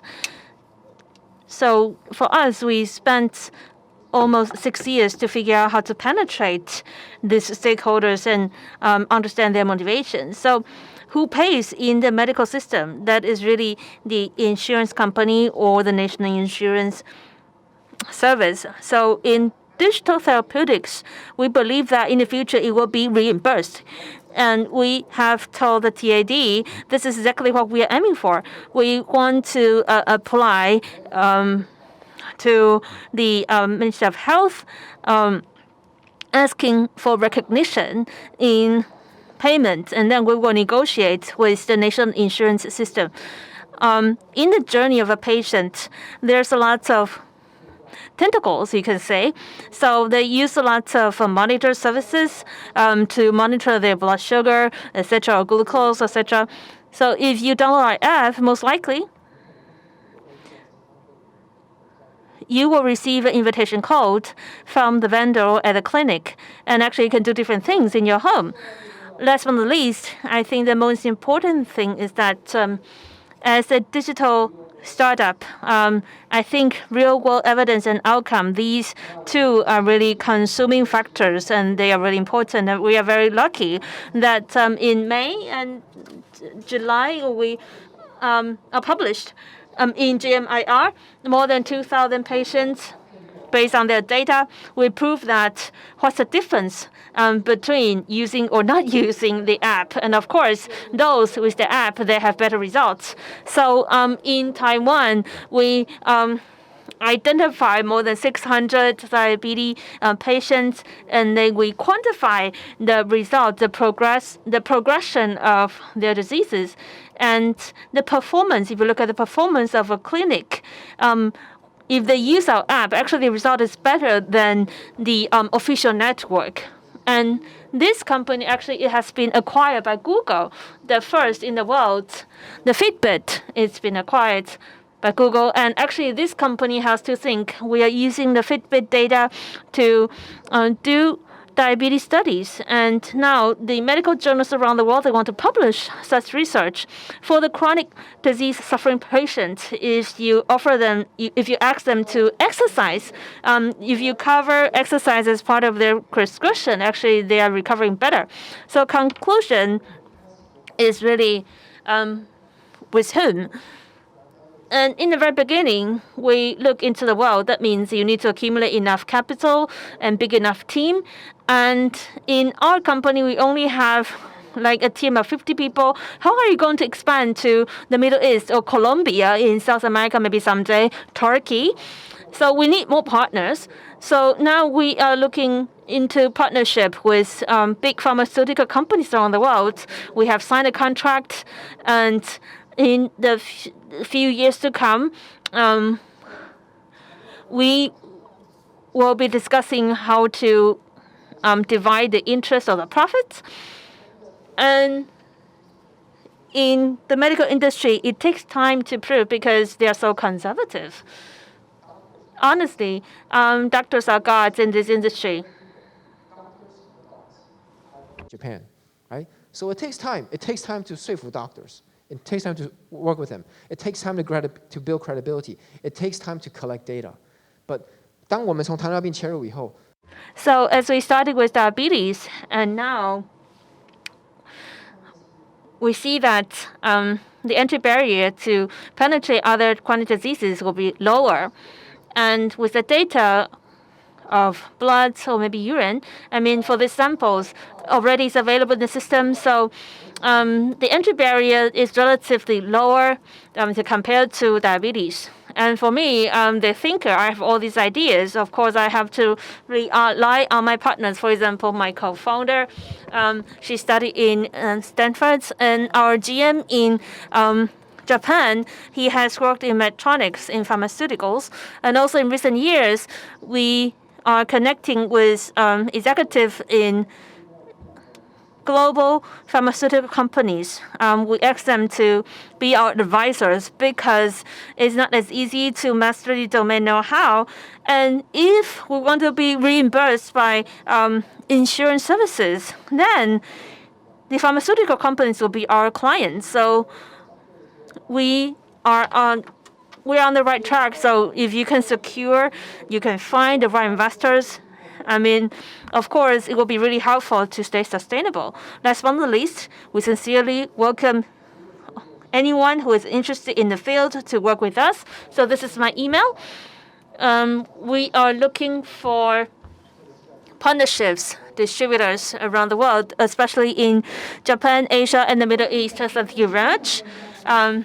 Thank you, Ed, co-founder and chief executive officer of Health to Think. Thank you for this wonderful sharing. Last but not least is the panel discussion. The topic is Unlock the Future Opportunities of Medical Innovation. So with this topic, we have our moderator, Mr. John Wang, Chief Writer, Business Next Media. And we chose this topic because before we could commercialize a startup, we need capital, and also we need to fulfill compliant requirements, legal requirements, and we need different stakeholders from angel investment and also from the hospitals, for example, so that we can build a healthy ecosystem. So there are challenges to overcome before you can make your idea become a product. So first of all, let us welcome the moderator, Mr. John Wang, Chief Writer, Business Next Media. And let us welcome our panelist, Mr. Zhao Weitani, CEO, TMU, Biomed Accelerator, Mr. N. Jin Long, CEO, ESOP Technology, and Ms. Yvonne Chen, founder of Ceres Capital Management Consultant Limited, and Mr. Ed Deng, co-founder and chief executive officer, Health to Think. So let's welcome them onto the stage. Now let's have a group photo.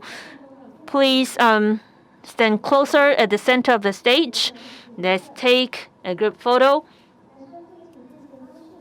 Please look at the camera right in front of you. Even though we are wearing masks, I think we can show our happiness and joy with our eyes. More photos. A moment, please. So the afternoon session, I think, I believe is really a fruitful session for everyone. And we look forward to more fruitful lessons to come in this panel discussion. So, John, let's start today's panel discussion. Distinguished guests, or participants in the venue, and also audience online and offline. So I know that online we have more than 1,000 audience joining us. These were wonderful presentations. So on behalf of the audience, also I'm so curious about the topic. So here I have some questions for you.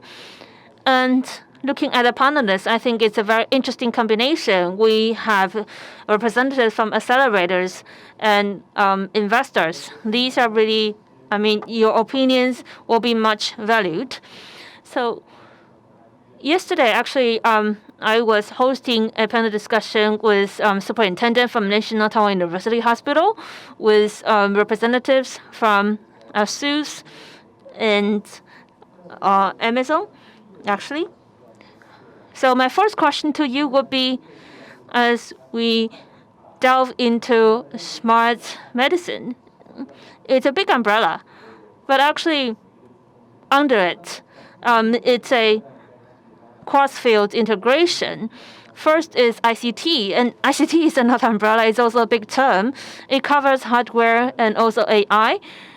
And the second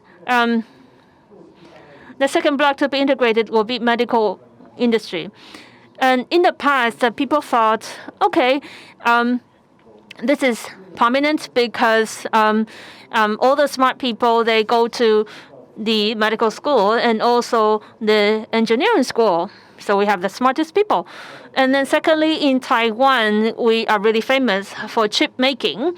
And we are the good OEMs and also some of the best companies in the world.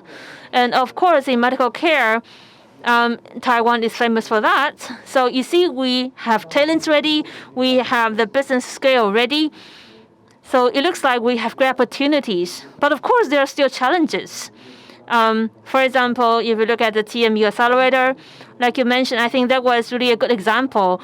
You look into the medical corridor in Boston, and in the past, if you look at the history of semiconductor in the United States, of course, it was developed around Silicon Valley. So East and West is not just about the differences in geographic location, but also they have different mindset and culture. So if you look at development of smart care around the world, how are we going to integrate people from ICT and people from medical industry? The integration process is really the key. So my first question is really, in this process, as we are developing smart medicine in Taiwan, what are our opportunities and what are our possible bottlenecks? So maybe we'll start with Mr. Chen from TMU Accelerator. Joy Tani, it's your turn. So first of all, as we've been working with startup team in Accelerator, actually in the past year, due to the COVID impact, actually Taiwan is pretty much protected because we are less impacted by COVID-19. And we're so lucky. And a lot of teams in our accelerator, they could have carried out clinical experiments. And unlike their competitors in the United States, because they were impacted and their experiments were delayed by COVID. And also because of the quarantine procedures, a lot of people who previously had planned to study abroad, they chose to stay in Taiwan, so they joined our accelerators. And this year, in 2021, we are seeing more brain drain outbound to the United States, for example, because as the quarantine is lifted, some people left our accelerators.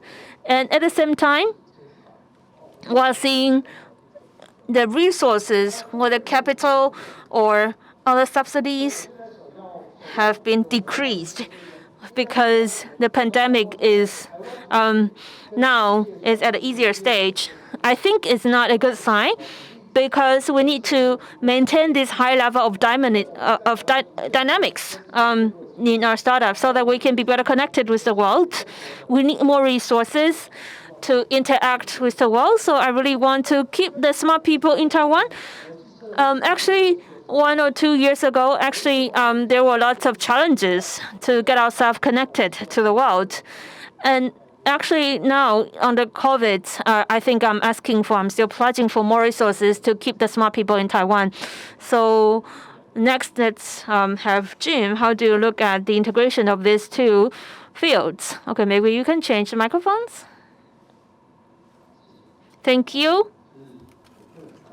Personally, I work in the electronic industry. I did not have my first startup successful, so I spent more than 10 years in electronic industry.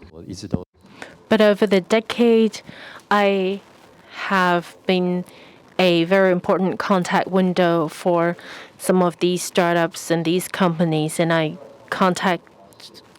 maintain my contact with them.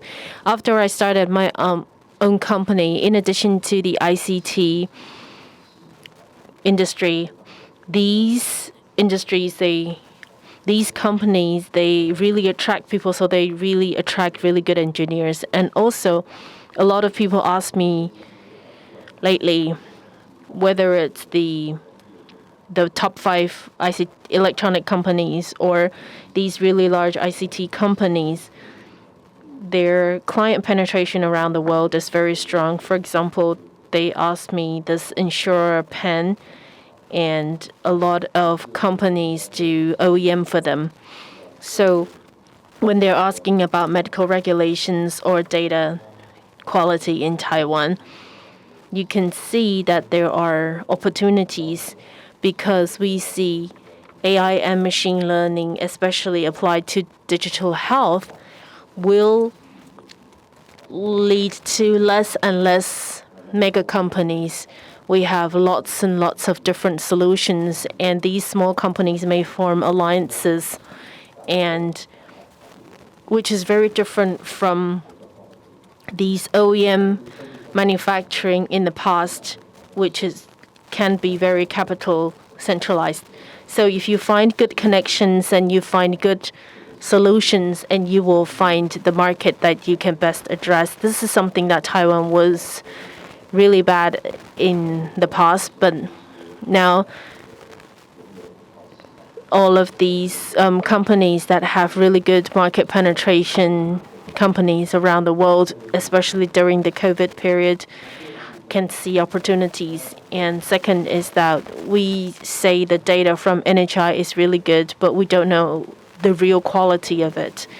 So what I can tell you is, because we have 65 million data from the US and Taiwan, and we have really good quality data from Taiwan. We have over 90% of population covered by the insurance, and the 65 million data sets that we have collected from the US, we have less than 30% that can be really used. However, the quality of Taiwan data does not naturally translate to business opportunities around the world. So, but we still see potential because we have really good quality in data, and we've been working on this for a long enough time. So we have more advantage. For example, in the early this year, Nature published in a paper, and we also ASOP worked with Harvard to see how we can start from mainly Taiwan data plus a little bit of US data. You can still predict 90% of the data. And this wasn't possible in the past, but because of the COVID, Taiwan has been greatly recognized around the world. And when we are trying to convince other people that we have really good products in Taiwan, we have a better standpoint to convince them. And you mentioned the 65 million data that's collected from the U.S. is inferior to the 23 million data that's collected in Taiwan. What makes it inferior? Because people in Taiwan visit the doctor or the hospital about 15.6 times per year, while the U.S. patients go to the hospital or see the doctors about 3 times a year. And there are so many restrictions, and the U.S. health insurance is mainly private insurance, and all the data comes from the public medical insurance. If you really clean the data up, you have about 20% or less than 7% of data that can really be used. And this is because of the regulations. If we look at the data in Taiwan, the integrity and the followed years of the data, only Denmark can win over us, because Denmark only have about Denmark has less data than us, even though they've been tracking for over 30 years. And they don't have as a comprehensive health system as we do have.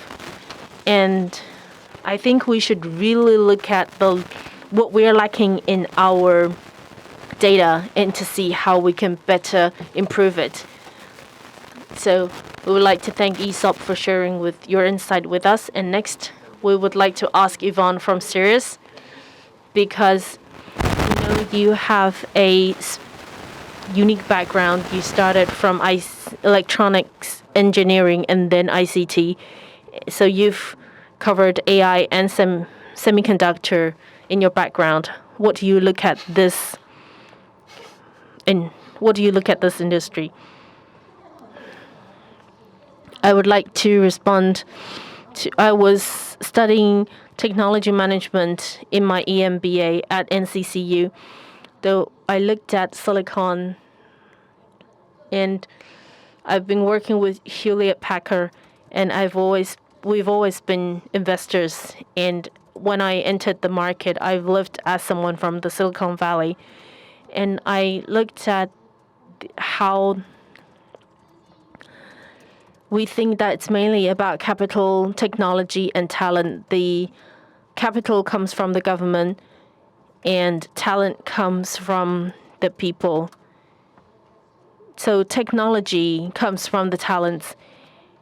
So I think we need move from IT to medical, or from medical to IT. I think if we combine the three, the capital, the talent, and the technology, so to really build a good ecosystem, starting from IC or ICT and server, we have like Quantum or Westron and Intel. These companies are all doing very well because of these advantages. And I think for smart medical to really succeed, we need to have the domain know-how and also the market. And the market includes knowing the culture, the business behavior, and the insurance system. Like, I think 65 million is about 1/6 of the population in the U.S. And you need HIPAA if you're going to the United States, and if you want to go into Europe, you need CE. If you're going to be FDA certified, there are 3 types of certifications, so you need to think about what you really need. So for ICT to go into medical industry, you need to know the domain know-how, which is why I said earlier on, time is your one of the most important asset for you. So in addition to capital, talent, and market, and technology, you need to really find the market.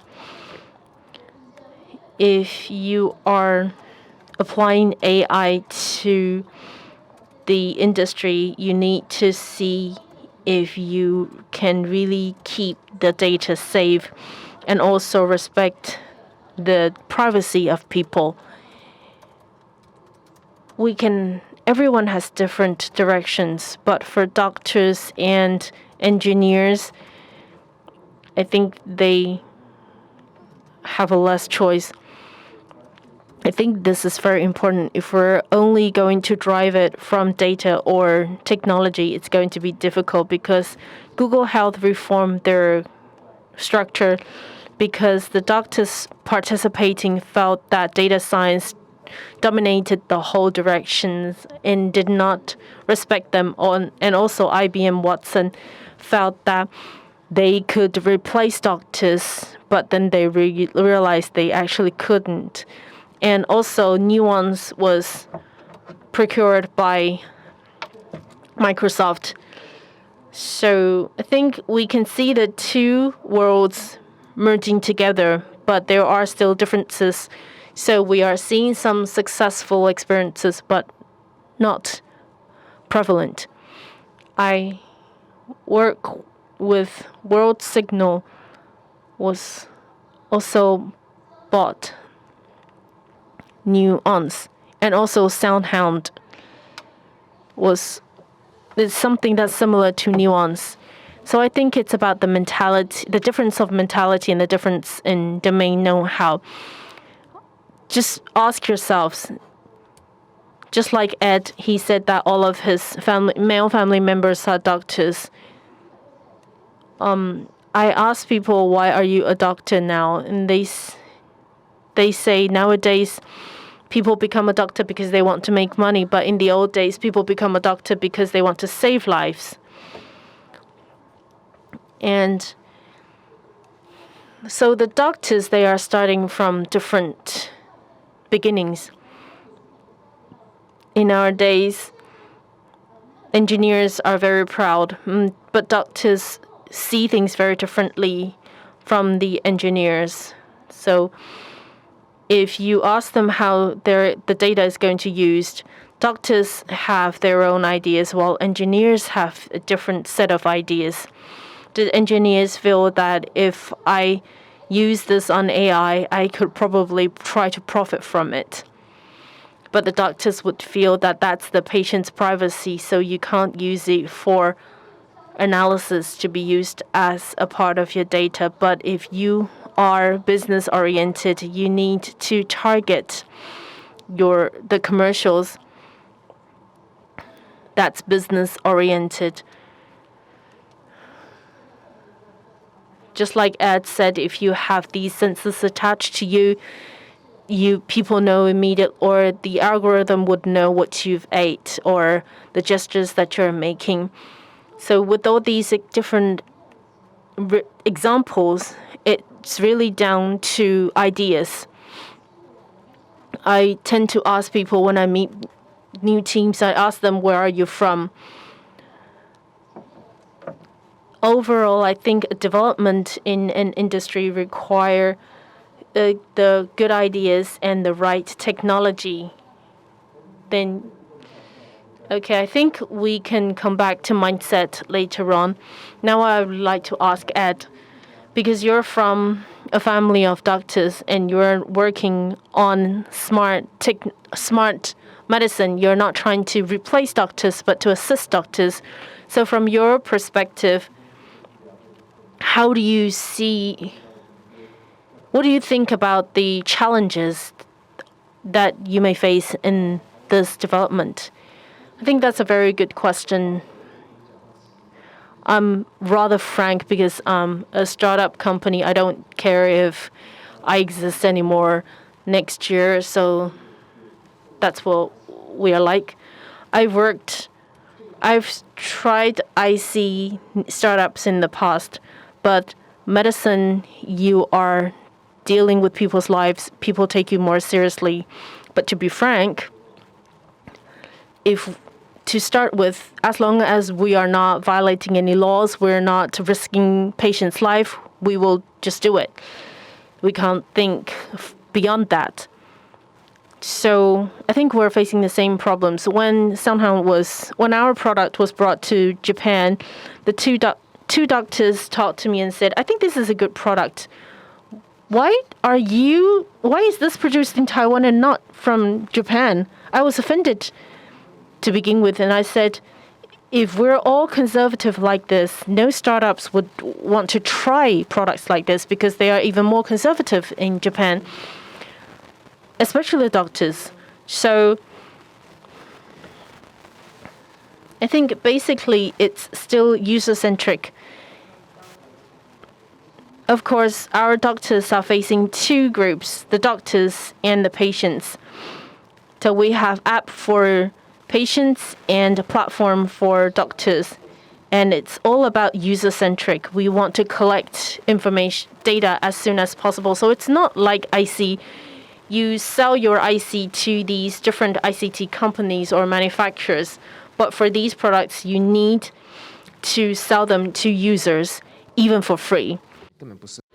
So if you cannot find users in Taiwan, then you're doomed to fail in Taiwan. I mean, if you're doing dermatology or you're doing chronic diseases, okay, you can find local clinics. If you're doing cancer or cardio, then you have to talk to the medical center. There must be some professors that are willing to work with you. Even if you're offering for free, you have to get the data. Okay, my next question. Like Dr. Peter Fitzgerald said in the very beginning, he mentioned several times that in the future, who will pay? So who pays, that's really important, and we have to follow the money. So it's not just about investment, it's an important principle. And also when we are writing news about finance, really, you have to identify who is your client, who is going to pay. So maybe we start this question with the two startups here on the stage. Is from my personal observation in ICT in this industry. Well, you can say it's simple in a sense that they are only bridging the market demands and technology. But in the medical field, you have to deal with the legal requirements and also the certification of your talent pool.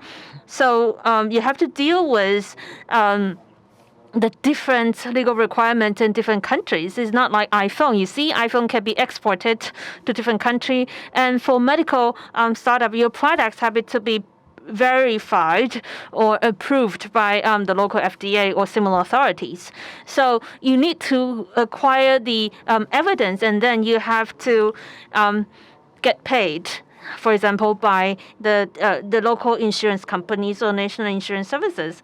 So there are two things, in the market that is attracting our attention. One thing is that there's an increasing number of chronic disease patients, and because it's irreversible, that means it's going to be a long-term burden to the national health system. And once we have enough number of patients, that means good business. So in the medical system and also the medical processes in the past, you can say it's not as efficient as we want to. So, for example, the user's journey start with registration, and then you have to go to a doctor. A lot of process, the touch points are operated manually. And lots of hospitals, actually, they are not using Excel. They are using tables in Word software. So how are we going to improve the efficiency? For example, you can use app, or we can leverage cloud technology. There's great opportunity here. And in your business model, you look into the documentation errors. And also, Edward, you look at the opportunities in chronic diseases and diabetes. So my question to you, the two of you, how are you going to commercialize the things you're doing? Maybe one step or two steps forward. What might be the problems there or the pain points in your next steps? So my answer is really, there's a saying that if you want to harvest, the wool, actually, it grows on a pig and then the dog pays. So it's always the wrong person suffering for the payment, wrong person wasting their labor. So very often I will ask my clients when I was working in a hospital, I will ask, okay, when I was a CTO in a hospital, I have millions of budgets. And now in AI, if you look at radiology and also pathology, in the past, actually, these two specialties, they have the least budgets. They are usually top one or two from the bottom. So if you want to introduce any technology, unless you can persuade the superintendent to approve the budget. Otherwise, if you get your product,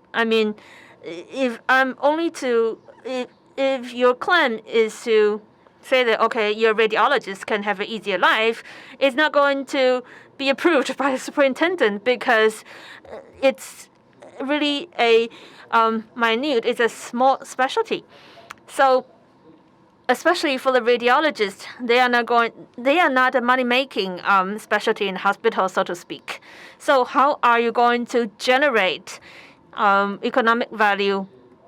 And that is really the key. So a lot of startups, okay, they will say we can drive down the cost, but actually driving down the cost of imaging actually it doesn't really matter that much for a hospital.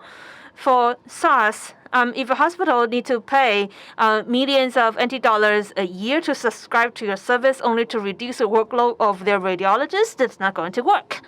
However, if the other way around, for example, you can optimize, you can maximize the value of the medical imaging. Let's say we can offer more choices to the patients. For example, you can improve the definition of the imaging, and then you can improve the quality of care. And that would be a totally different angle, because that means patients, they are more willing to pay out of their pocket. So a lot of hospitals, they will be interested if you have this option, meaning that, okay, you can offer more choices to a patient. That's a possibility of making more money. So how are we going to strike a balance between the rights of the patient and the rights or the profits of the hospital? So we need to create something that's going to be beneficial to everyone and at the same time bring profits to the hospital who pays. So we have to connect almost everything with dollar sign, but we don't have to be cheeky, so to speak. You can have a more effective and more efficient way for when you're designing a solution. But as you look into the errors, so the hospital will be held responsible. That means they will pay for this solution, right? Yes, part of it will be the hospital, and of course, the medical supply companies and also the commercial insurance company.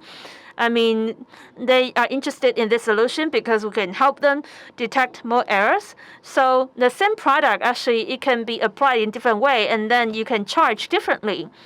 So charging and also evidence, it doesn't need the approval from FDA. No, yes. For the safe drug use, for that process, we need to be approved by FDA. But if it's just the reimbursement, actually, that's just a easier process. We don't need approval from FDA, but we can convince the hospital in a way that, okay, if we improve the transparency of your account or the payment process by detecting possible errors, or we can provide easier access to alternative medicine.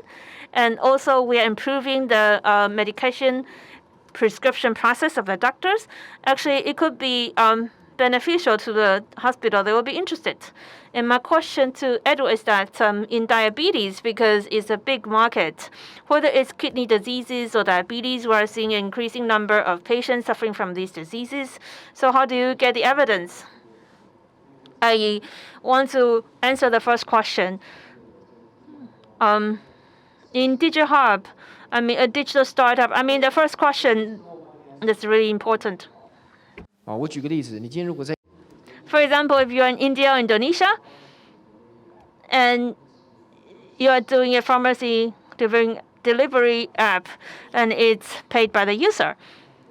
And my solution here, like Mr. Long said, how are you going to convince the doctors that if you use my app, what is the ROI?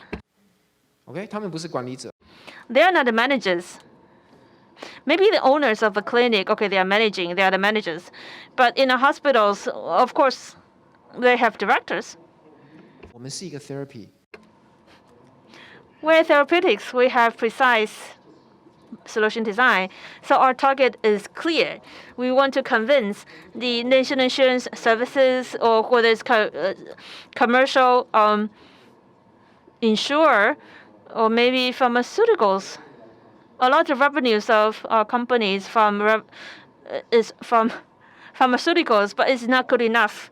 You can say it's just pieces of bread. It's not good enough. We really have to follow the pharmaceutical models and convince. We need to convince authority and get recognized by the national insurance services, like in Taiwan, Korea, Saudi Arabia. I mean, the user don't have to pay, and the user in the United States, they are willing to pay because the medical care is too costly there. Like I said, they only have doctor check, in average 3 times a year. So they would prefer having an app for preventive care. So for startup, for the founders, you have to think, who are your clients who are going to pay? So the products and the app, it could be based on the same algorithm. It could be based on the same data. Well, in Japan, they have Kempo. That is a corporate insurance for that's a corporate health insurance for all employees. That's Kempo. And in Australia, that's similar in Taiwan. They have national health insurance. So for us, the product, the design is the same, but when it comes to reimbursement points, in different countries, they have different levels or different levels of recognition, different points. So Appier, Yvonne, like you mentioned, is actually just an AI app. There's no specific boundaries or limitations. In the future, it could be developed into medtech, but it's slightly different. It's not necessarily like an iPhone that it's applicable in every country. So as an investor, how do you choose the projects? Okay, let me answer your first question. For doctors and AI, usually AI is taking a supporting role, right? The doctor is treating the patient, so AI is just the supporter. So doctor still is a person held accountable, and doctor is the person who makes decisions. So I've been investing ICT and wireless security, and now into AI. How do I select my project? I use a SaaS model. Why Amazon? They've been losing money for 10 years, and eventually they are making money. It's because people are addicted, are glued to the services. And in medical industry, in the big health industry, as long as you get the right people and you are tackling the right pain points and offering the right solution, then okay, it's going to boom. So the SaaS model, so you see, it's like daily routine. You have to eat every day, right? So it could be the same product, but in different market, you need to apply different rules, different approaches. So when I'm looking at the candidates, I'm asking for investments. I look at the people, their passion, where does their passion come from, and what is the pain point they are tackling. And of course, it takes time. And we would also consider whether the services are embraced or will be accepted by certain customers. And there's an example. They are investing the total solutions in ER. It took them 9 years to go publicly listed in Shanghai exchange market, but now they're in A group, and already their market value has grown 9 times, 9-fold. So what I mean is that we need to look at the new development, new industry with new perspectives. So are we going to support the unforeseen innovations? Of course. Take Handy, for example. Metrolife, that's one of the financing supporter, and also other big capital. So I think you mentioned the key. For the medical startup, go to market, it takes longer than ICT. For example, family office. Let me share with you. we have direct listing. We have different ways of going public. So recently, yesterday I was talking to someone. They use SPAC. They are public. They go listed in the United States. So there are different ways. And in the process, I can exit. But of course, I'm not going to talk too much about it because we have two startups here. So 2 weeks ago, there was a company in the United States. They went public and now they returned to Taiwan and they want to acquire some other startups. So you see, if it takes so long before you can exit, so why not we find some quicker way that we can send some investors away. They can exit earlier. For example, I invested TSMC. I only make money after 7 years, and a lot of times you see, as I invested TSMC, they earn interest about $20 billion every year. They don't have to sell their shares.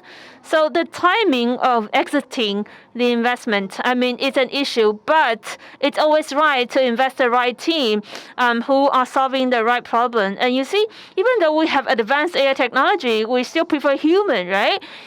In AI technology, whether it's a better digital approaches or better digital process, we can stay healthy. We can age in a healthy way instead of receiving IVs in the ward. We don't want to stay vegetable, right? So taking into consideration of the timing of exiting, it's another issue, but it's not really the big issue. So another question in these two fields, how are you going to integrate? How are you going to commercialize the ideas? So in the medical field, the entry barrier seems to be higher. So now a lot of investors, for example, Winstrom or Asus, the investor from there, when they are reviewing the startup team, we see that a lot of startups, they have medical background. So actually, like yesterday, I was talking to the NTU hospital. What they're doing now is that in their medical school, actually they are teaching data science and also AI classes, into the mandatory classes for the medical students. Also, they are encouraged to take some lessons, take credits in the EE college. And also they are redesigning their curriculum so that they have more entrepreneurship among the medical school students. So maybe the JP, these students, if they are ready, if they're smart enough, maybe they don't have to become a doctor eventually. They have other choices. So my question in TMU, I think you already have an accelerator, so you're faster than NTU. So my question to you, from your perspective, now that you've been in this accelerator for about 2 years or so, you have supported more than 30 startups, and you are investing 6 of them.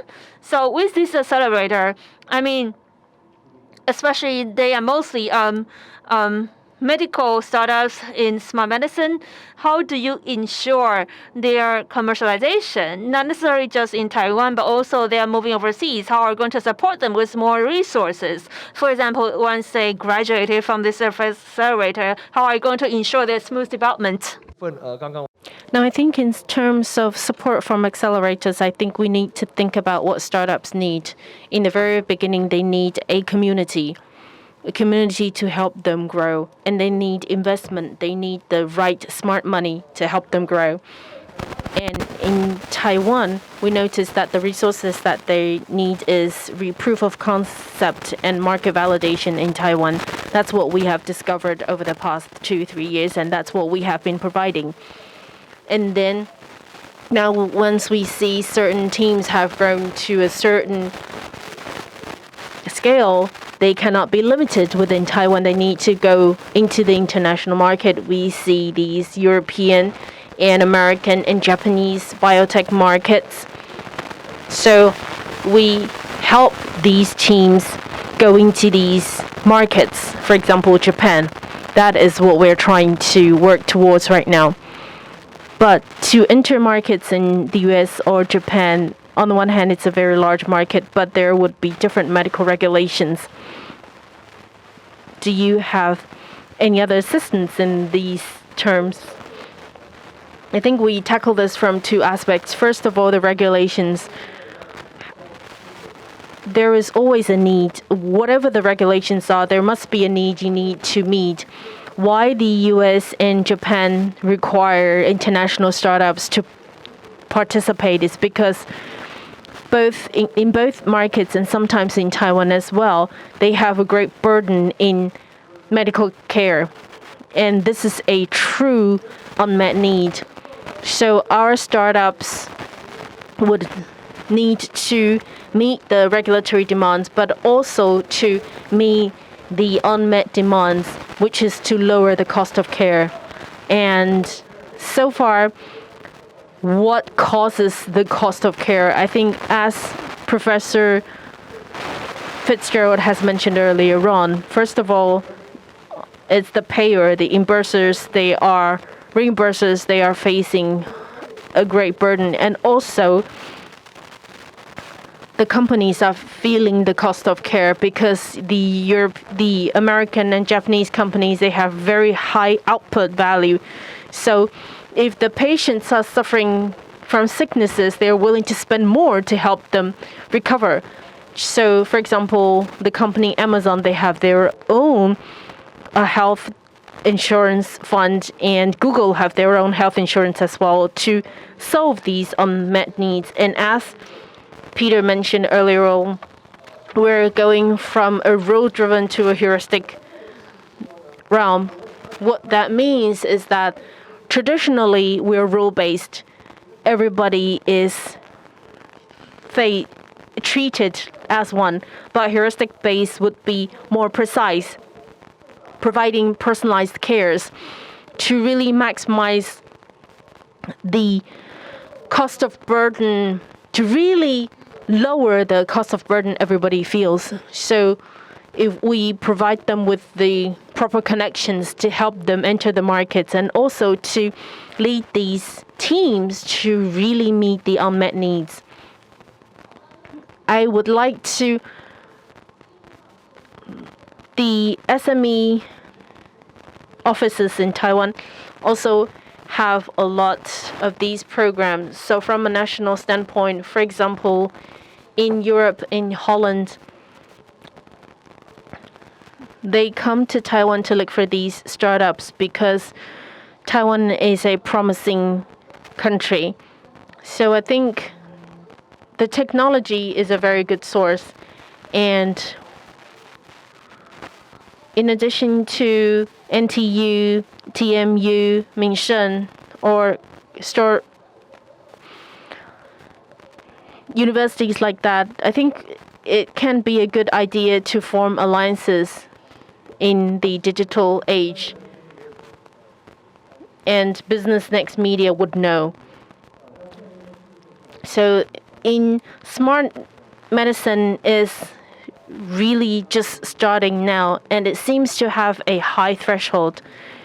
So we have ambitious startups or entrepreneurs, for example, like Elon Musk, trying to solve some problems in the world. So if we expect too much, we might be disappointed. But we have companies which take one drop of the blood and you can test all of these different things. Of course, we know a blood sample requires 30 to 40 milliliter to test things to get the lab results. In that bad blood, the author of bad blood was exaggerating, and a lot of people bought into it. That means there really is this unmet need, and people really want these problems solved. Of course, that author really didn't mean on lying, but ultimately, the idea failed. So I think academic background is important, but experiences are even more important.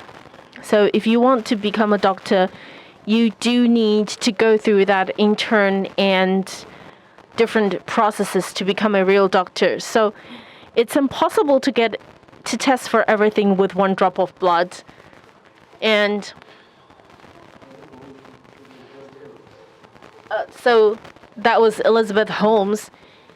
And so when we talk to people, we do ask for we do our due diligence to ask what kind of projects you have worked on, what kind of experiences have you had. If you claim that you can test for everything with one drop of blood, show me, prove it. So I think there is this myth. A lot of people believe in the educational background, and Elizabeth was probably just very convincing and persuasive, because really good venture capitalists, we do ask for further proof. So we must always dig deeper and not just to see the superficial appearance. A real good startup companies that has really devoted their time and effort, that are the companies that we're looking for. So I wouldn't say the technology that Elizabeth proposed would be forever impossible, but probably just not now. So in your line of work, are you seeing any new critical technology that could see a significant breakthrough in the next 2-3 years? I wouldn't say a year or two, but a few years ago, they wanted to do contact lenses for diabetes, and Abbott said they are going to do those sensoring watch for diabetes. Now we are coming up with ideas to really monitor these conditions in a non-invasive way. So basically, data collecting is not rocket science. It's just you need to collect the data, and you will find different ways to collect data. And I would like to follow up with what Yvonne just said. I wouldn't say Elizabeth was lying. We all come up with roadmaps that we aspire. But from the medical perspective, we have seen so many examples of people scamming money on ideas that they cannot fulfill. And most of the startups will die in a few years. So they didn't start out intending to lie. It's just whether or not they can survive and really achieve what they had promised. I've never shared this publicly before, but I think in this new world of digital medicine, new things will happen. In the past, electronic engineering, we have these one supply chain, and we work together if you are on different layers. But now in the past, our alliances were vertical, but now it seems that our alliances should be horizontal. For example, we are also if I'm working on a software, we work with 2 other platforms who probably are working on similar things. For example, leasing platform or something else. For example, the electronic medical records cannot leave the hospital, so we probably work with them and they lease their platform for us, and they charge us for the license fee, and I work with them. And through us, they acquire different levels of data. And this is a horizontal alliance which didn't used to happen in the old days. And also in terms of data collection, we've lately just seen a new standard at TMU. We're seeing this standard, and we're seeing new alliances forming around the world to see how they can collect this data and the necessary data with a reasonable and legal way that respects the data privacy. So basically it's the FAR standard, and it's really just burning up like wildfire and spreading. So in this world, this new world, I would say the pivotal moment, for example, Big Blight has signed contract to collect patient data and further license it. And this new business model of data collection will be a game changer in the future. And this horizontal integration in place of the past vertical alliances will be a new model. So of course, we can refer to the references overseas, and we have to localize these references. And actually, in ICT industries, we've been OEMs for so long. And if you look at the software and also network, now we are seeing SaaS model getting more and more popular. To have a self-developed software in Taiwan is more and more challenging. Most of the software nowadays are from the United States. So among startups, now that you're in an exploring journey to find the right things at the right time. So once again, thank you for your sharing. Thank you, our dear panelists. I think panelists, we have really distinguished panelists today. For example, investors, they are the people who know where the money are. And once again, thank you very much. With a round of applause, thank you for this wonderful sharing. And thank you, our dear participants, online, offline. Thank you for joining us today. For smart care, smart medicine really is a topic that has no end. But I hope we can all pay more attention to this topic in the future. So thank you for this wonderful presentation. And once again, I would like to thank you for your attention online, offline.